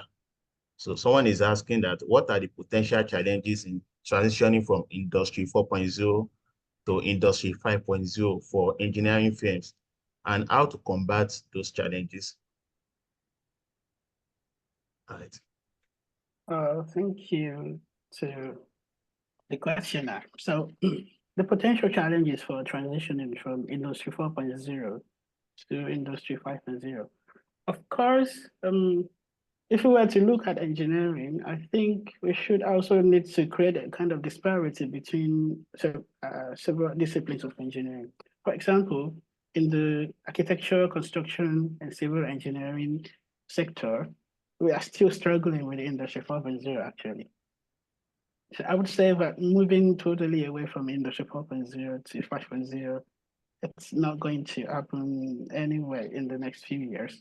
But of course, Industry 5.0 just started as a concept in 2020, 2021. So I'm thinking definitely all other industries are going to key in. But for other proactive engineering disciplines like manufacturing, industry, engineering, industrial engineering, aerospace engineering, and the likes, yeah, there is also a common problem of most of the world economy now based on a capitalist economy, to say. And so we are still focused on that aspects of creating more efficiency, creating more production, churning out things in mass and automating things as much as possible. But of course, as we begin to shift that focus into sustainability, into resilience, into net zero, into decarbonization, all these new things that comes with, we're realizing now that we are literally killing our planet by ourselves. I think now it's going to be easier. Of course, it will also have to be with a lot of government standardization and enforcement of rules. So basically, we are not doing any new thing in Industry 5.0. We're just making this machine to become augmenting powers to us rather than being the controlling factor. We want them to rather serve us rather than we just putting so much importance on how much we could get out of them. I hope we understand. So it's not like we are creating a new technology unlike all other industry revolutions. For 5.0, it's more about strategies and concepts. All right, thank you so much. I also have a question for our guest speaker, yourself, Dr. Mujib. So my question is the transitioning from Industry 4.0 to 5.0.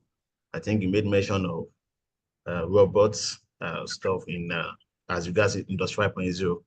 So my question is that, like, I know this kind of concept also is being used in warfare of nowadays. For example, I follow up with the Israel-Gaza war, and I remember I stumbled on a post that said that Israel is using AI to fight war in Gaza, and they are using AI to determine where they choose as potential, maybe terrorist-based, that they were just using it as AI. So my question is, as regards the ethical challenges that has to do with this Industry 5.0, especially in warfare system, or in warfare arena, how do you think it can be tackled? I mean, the ethical challenges. Also, I also watched a video as regards China building robot for future soldiers, like robot that will go to war and fight. So what are the ethical considerations and the ethical challenges, and how do you think those ethical can take its effects as regards warfare systems? So that's my question. Thank you, Dr. Kende, for that question. I think part of what sprang up the enforcement and the concept of Industry 4.0 is to prevent the so-called Armageddon, where machines and robots and AI take over what we are doing as human beings. So I think, of course, for whatever is in artificial intelligence, or call it augmented intelligence, and things like cyber physical systems, there are quite a variety of problems.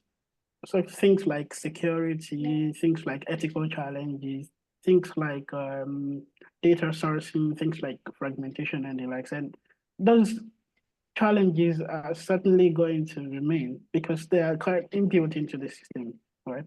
If you could remember, we do not have so much things in terms of people being able to hack into systems, unlike it is now. Before, when we had to do things on paper and just turn on and off some switches, it's quite difficult to hack into a power system and make a whole country, a whole city to go dark. Right? But now we can do that because we are putting our power grids to be automated, right? So there is certainly going to be some issues around ethical, there is certainly going to be some issues around security. And that's why we think that in this new era, we have to focus more on policies to put our foot on the ground and say, look, these are the standards. And these are things we have to we have to ensure if you're going to keep using this particular system for your development. It's actually a big challenge. Sure. All right, thanks so much. So any other question? Someone is requesting for your email. Maybe if you are willing, you can drop your email in the chat box. I mean, our guest speaker, someone is requesting for your email. So, okay, in the absence of no other questions, so I would like to hand over to Ms. Joy. All right, thank you so much, everyone, for the wonderful session. Okay, thank you so much to the speakers, the guest speaker, and the session presenters. I'll be handing over to Dr. Kelvin, the chairman of the forum. Okay. Dr. Kelvin, please. Okay, yeah. Thank you all for your wonderful presentations. That was really a session of much enlightenment. So in fact, I also learned from Dr. Mujib, Industry 5.0, because, being I studied industrial engineering, so I know there's an upcoming revolution in the industry. So that was really beneficial, yeah. So with regards to my discipline. So as part of the concluding session, I would like to introduce our second keynote speaker, So in the person of Dr. Timothy Olawumi, yeah, from Edinburgh Napier University in Scotland, United Kingdom. Okay, so I hand over to Mr. Chibu Goswe to read the citation. Mr. Jibola Ogunsola. Oh, okay, yeah. Okay. Yes. Thank you, Dr. Kelvin. Hello, everyone, and thank you for sticking with us so far. It's my pleasure to introduce the second keynote speaker for today's event. Dr. Timothy Olawumi is currently an assistant professor at the School of Computing, Engineering, and the Built Environment, Edinburgh Napier University, United Kingdom. He is recognized as one of the top 25 outstanding scientists globally in the field of sustainability by the German Federal Ministry of Education. He has a blend of academic and industry experience across the UK, Hong Kong, and Nigeria. He is an interdisciplinary researcher of national and international acclaim with a pragmatic and action-oriented approach. He has an excellent track record of highly cited peer-reviewed research publications. Dr. Timothy has also secured external research grant funding totaling more than £200,000. He is currently ranked among the world's top 2% most cited scientists by Elsevier BV and Stanford University.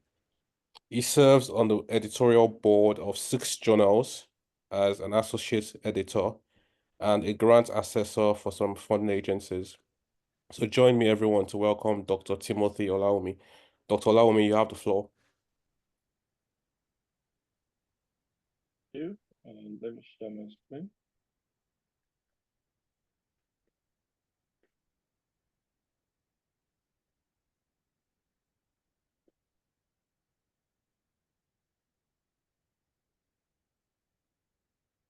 Okay.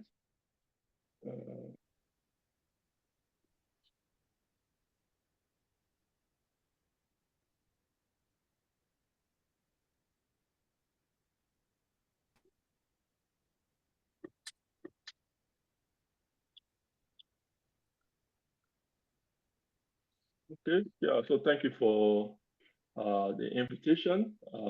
It's good to be here again.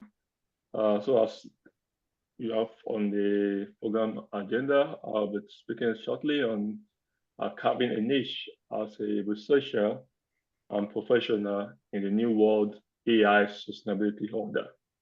Yeah, I try to frame it like that because this is what we are doing now. There's hardly any research, whether in the industry or in the academic, that they don't want that they want to see an element of sustainability, and some they want to see an element of AI. So there's hardly a research. You must write something as regards impact statement, for example, on environmental or water view. So it's a new thing that if you want to carve a niche for yourself, you have to key into whether you like the topic or you like the concept or not. And I've been around since you started, since morning, and you're a bunch of great researchers in various disciplines, and I've saw some of the researches you have presented. But I'm not here to tell you how to write a paper, what have you. You are already good at it, or probably building your potential in that. But I want to go deeper than that.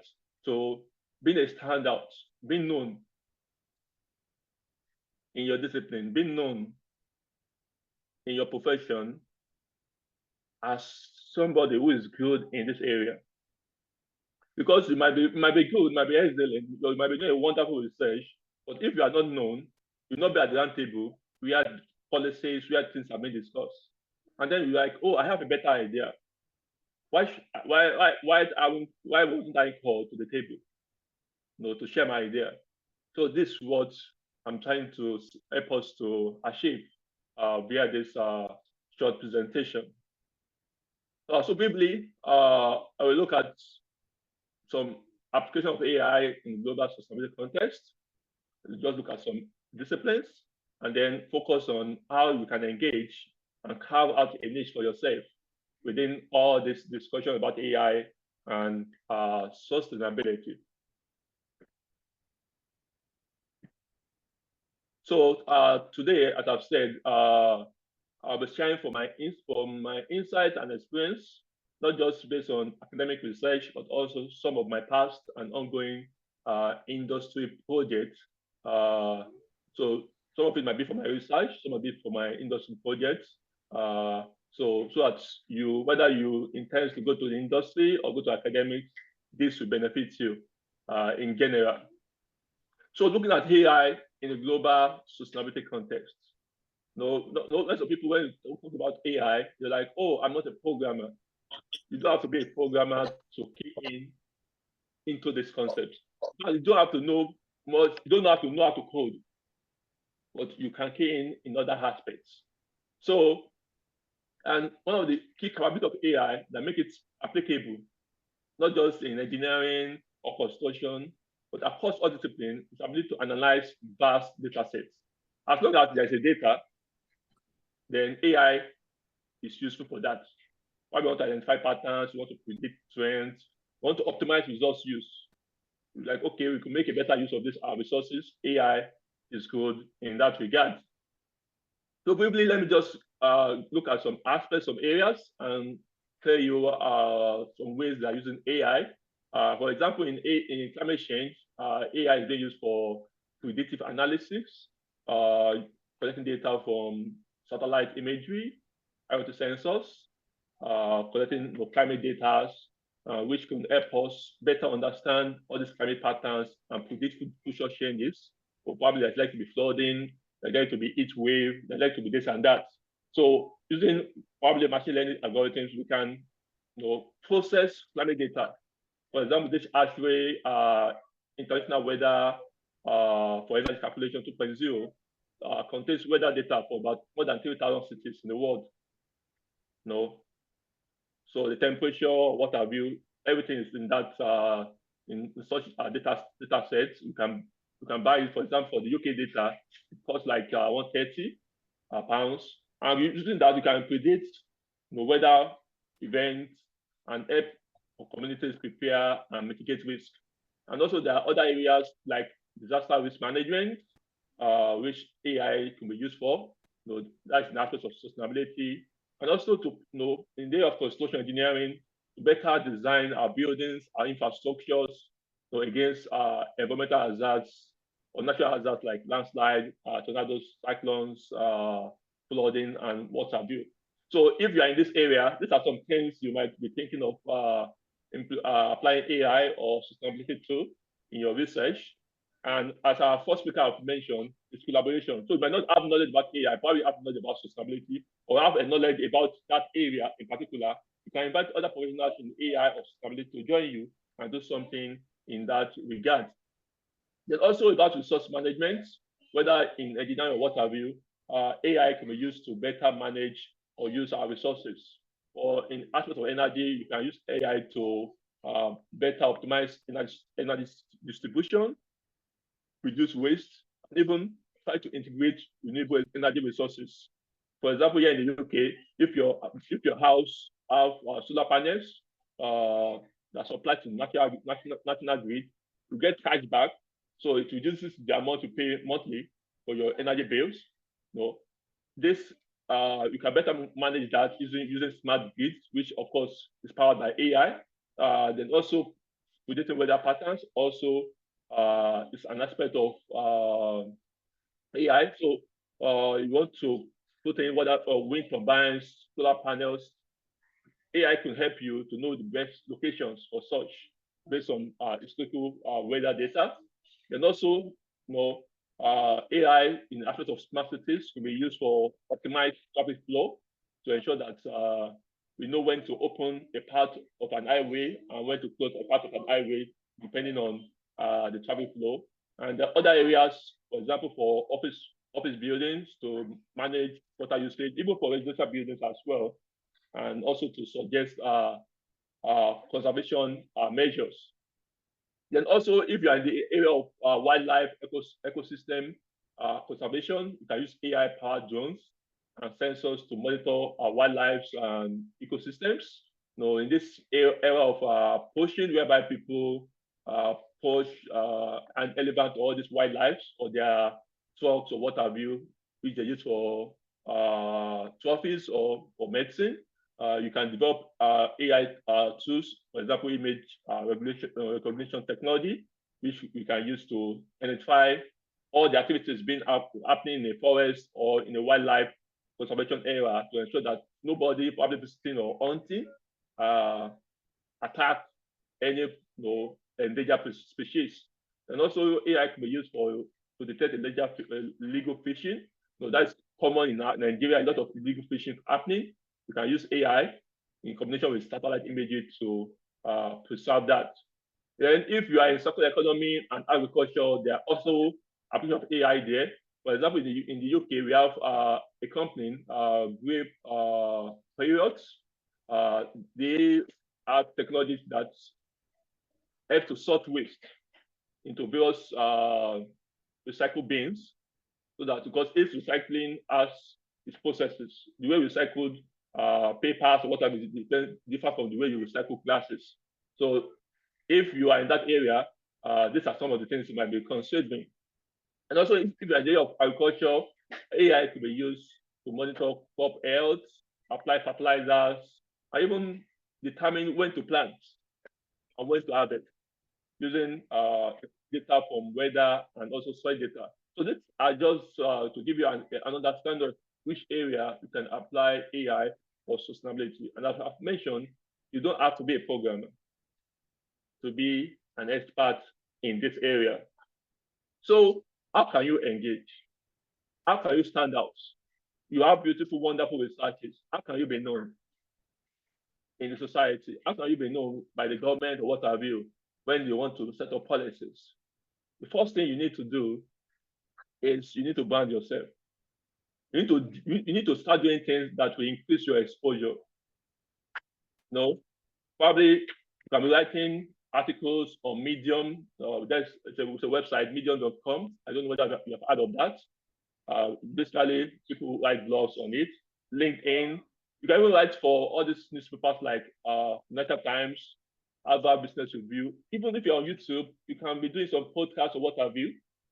This will help to increase your exposure. People try to talk about something. Probably you can discuss ways AI can be used in one sector or the other, how sustainability can be applied, or even how we can blend in SDG goals into some things that is affecting probably a country or a region or what have you. This will help to improve or enhance your image, because you need that. You are doing amazing research, but you need to be known. Otherwise, your research will only be read by academia as your colleagues like yourself. So, and if you do that, sooner or later you start being invited to present in a workshop, to present as a keynote speaker in a conference, and what have you. So please, I will advise you start doing something in that line. And also, as a way to also improve your brand image or what have you, you can also establish pensions to train people on probably organizations, how they can apply sustainability in their processes. Okay, what's the problem in your organization? And then we tutor you, we guide you on how you can implement sustainability, in your corporate social responsibility, or implement AI. These are some things you can do.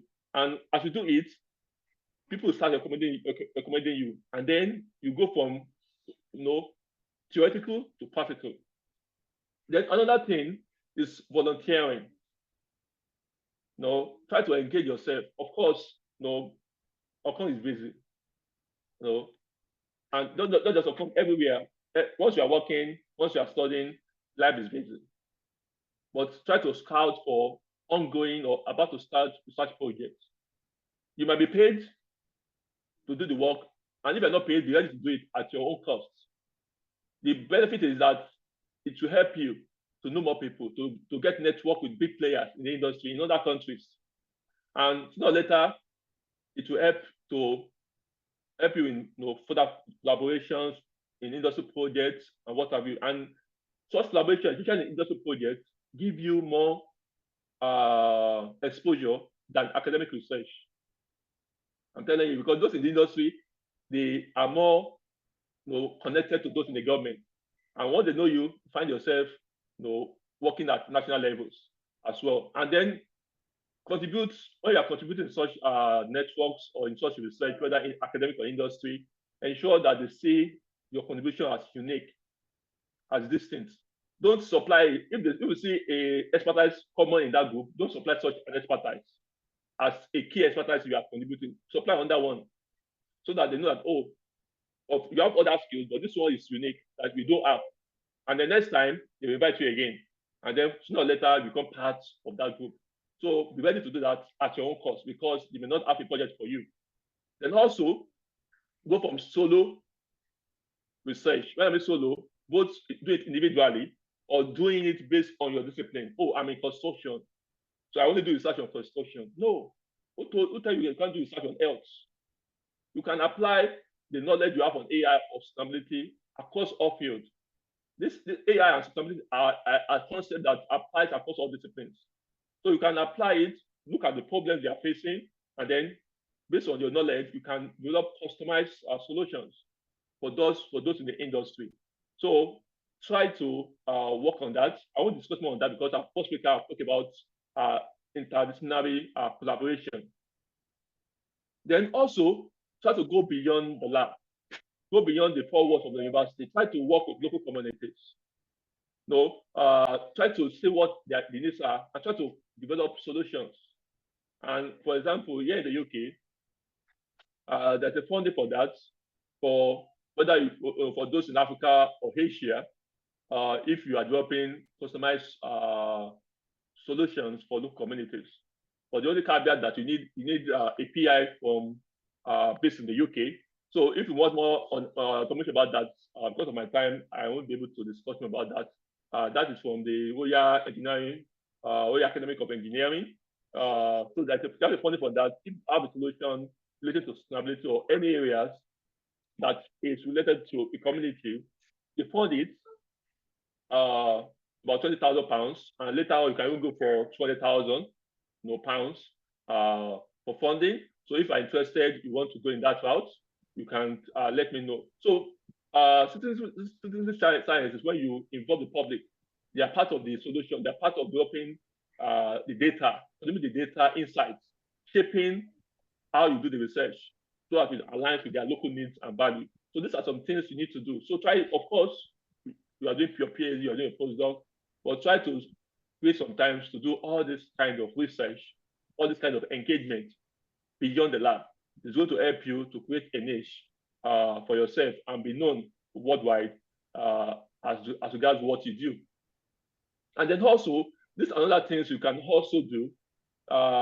You can work on, probably you and a group of people from various fields, you can work on collecting data.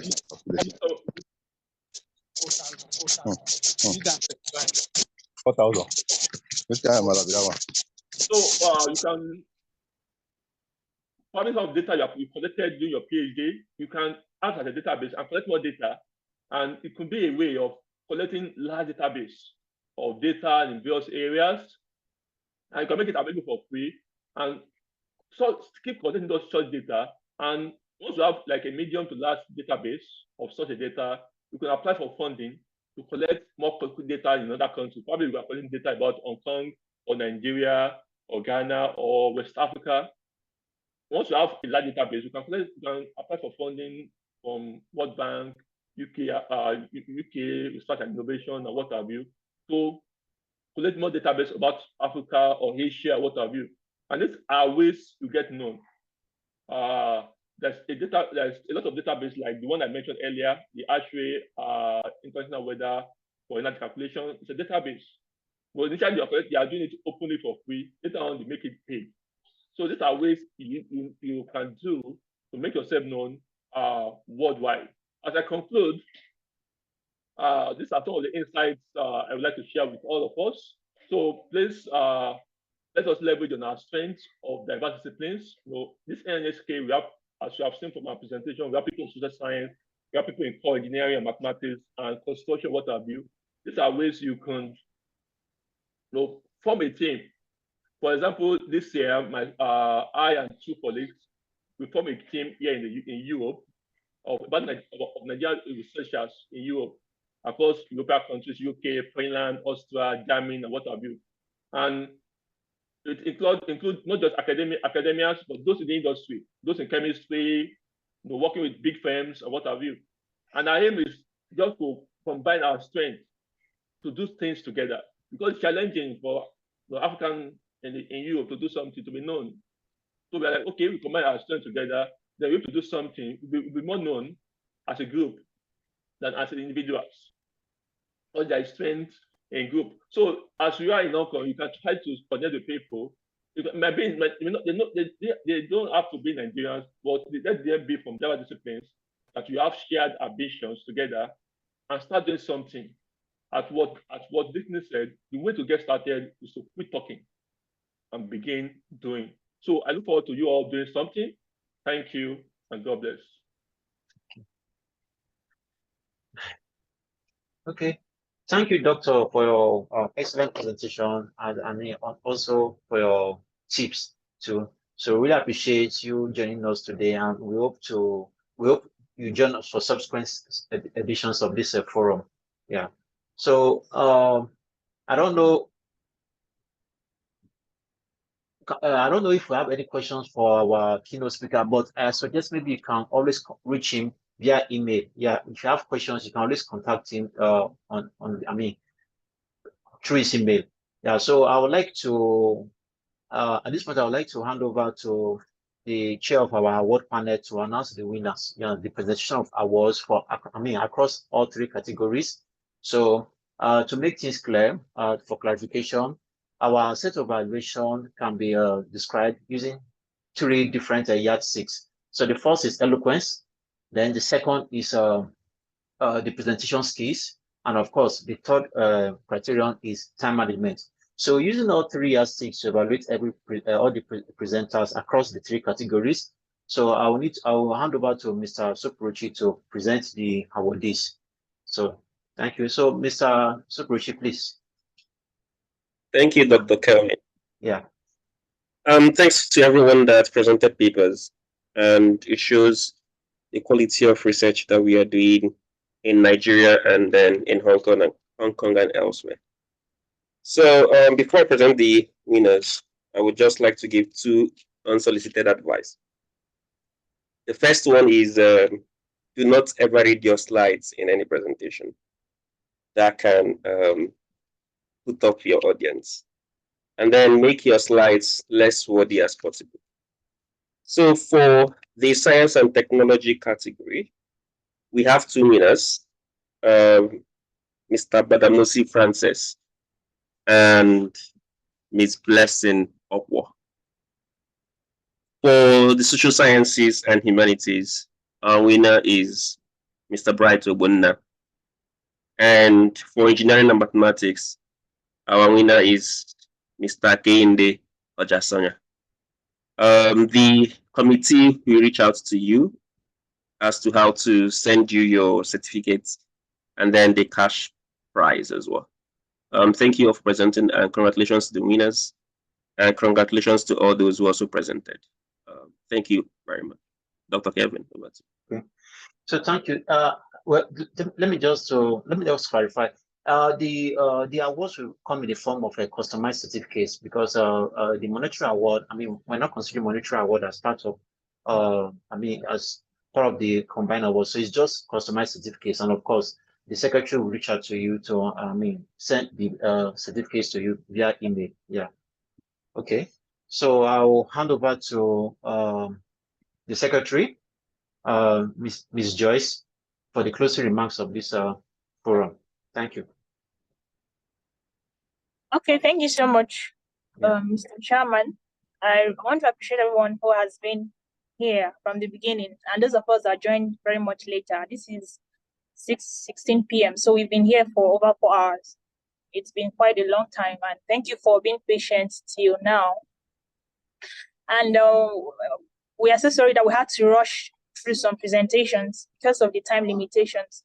So by the next forum, we believe we'll make more proper time planning so that we can have more than enough time to present our research. So let me start by appreciating our patron, Prof. Lawa Marafa, who gave us the patron address at the beginning. And special appreciation also to the guest keynote speakers, Dr. Toby Alabi, Dr. Timothy Olawumi, and the guest speakers, Dr. Mr. Salaudi, Dr. Tomilayo Veterinary, and Dr. Mujib Adeagbo for taking time off your busy schedules to honor the Research Forum invitation. We appreciate your unwavering demonstration of support for the association's activities. Thank you for sharing your invaluable insights on this year's forum theme and for awakening in us the sustainability consciousness. As researchers, we have vital roles to play in tackling the sustainability challenges of the current century. Hence, it is thoughtful having you all to share with us your wealth of experience on one of the world's most pressing issues and the place of scientific research and scientific techniques in bringing real and impactful solutions to this problem. This year, actually, we received over 20 submissions, and after the abstract revisions, we had 17 submissions, and they were indeed high-quality submissions that have addressed in one way or the other the sustainability challenges of the world. Considering that there are only about 6 years left to meet the global sustainability targets of the United States nations, that's the UN 2030 SDGs, it's expedient that we begin to take proactive steps that will shape our approaches to tackling different sustainability issues. Also, the academic community is gearing towards AI. There are a lot of emerging AI techniques right now in academia, and we can adopt these techniques in helping us solve sustainability issues. Previously, this forum used to be open to just ANSHK members, but considering the theme of this year, which is engaging global sustainability issues through collaborative, interdisciplinary, and AI-driven research, sustainability, as you know, is a very complex topic that requires a multifaceted, collaborative approach. Hence, it was necessary that we solicited submissions from people all over the world. This year, we received submissions from Nigeria, China, Hong Kong, USA, and South Africa. All of them addressed in a very unique way different sustainability issues, thus making the forum more encompassing. I congratulate all the winners for the different categories. In as much as some people have been announced winners, but I believe everyone that presented today is a winner because we've all delivered very interesting and enthroned presentations. So I want to thank you all who have presented for being part of the forum. Without your presentations, it wouldn't have been possible to have this forum today. Lastly, I'd like to appreciate the research committee members, Dr. Kelvin, who is the chairman, Mr. Jibola Ogunsola, Mr. Taiwo Ridwan, Mr. Chip Gottwill, and myself. Actually, for the past 2 months, we've been working on this forum to make it a success, and I'm very glad with the outcome today.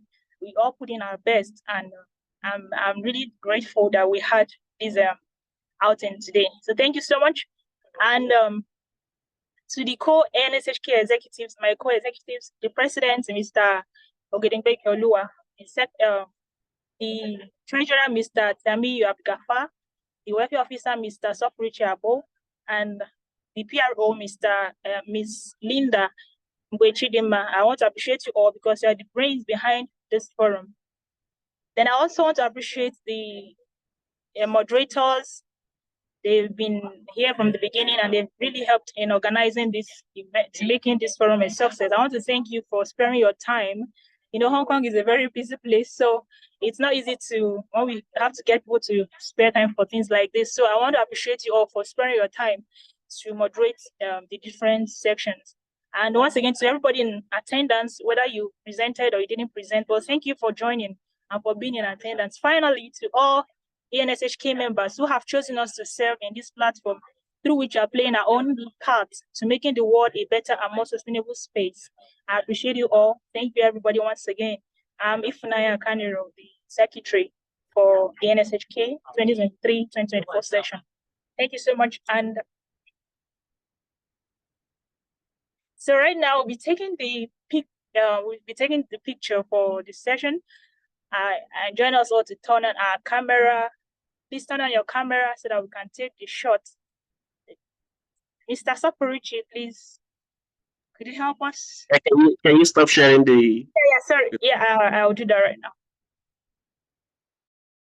Yes.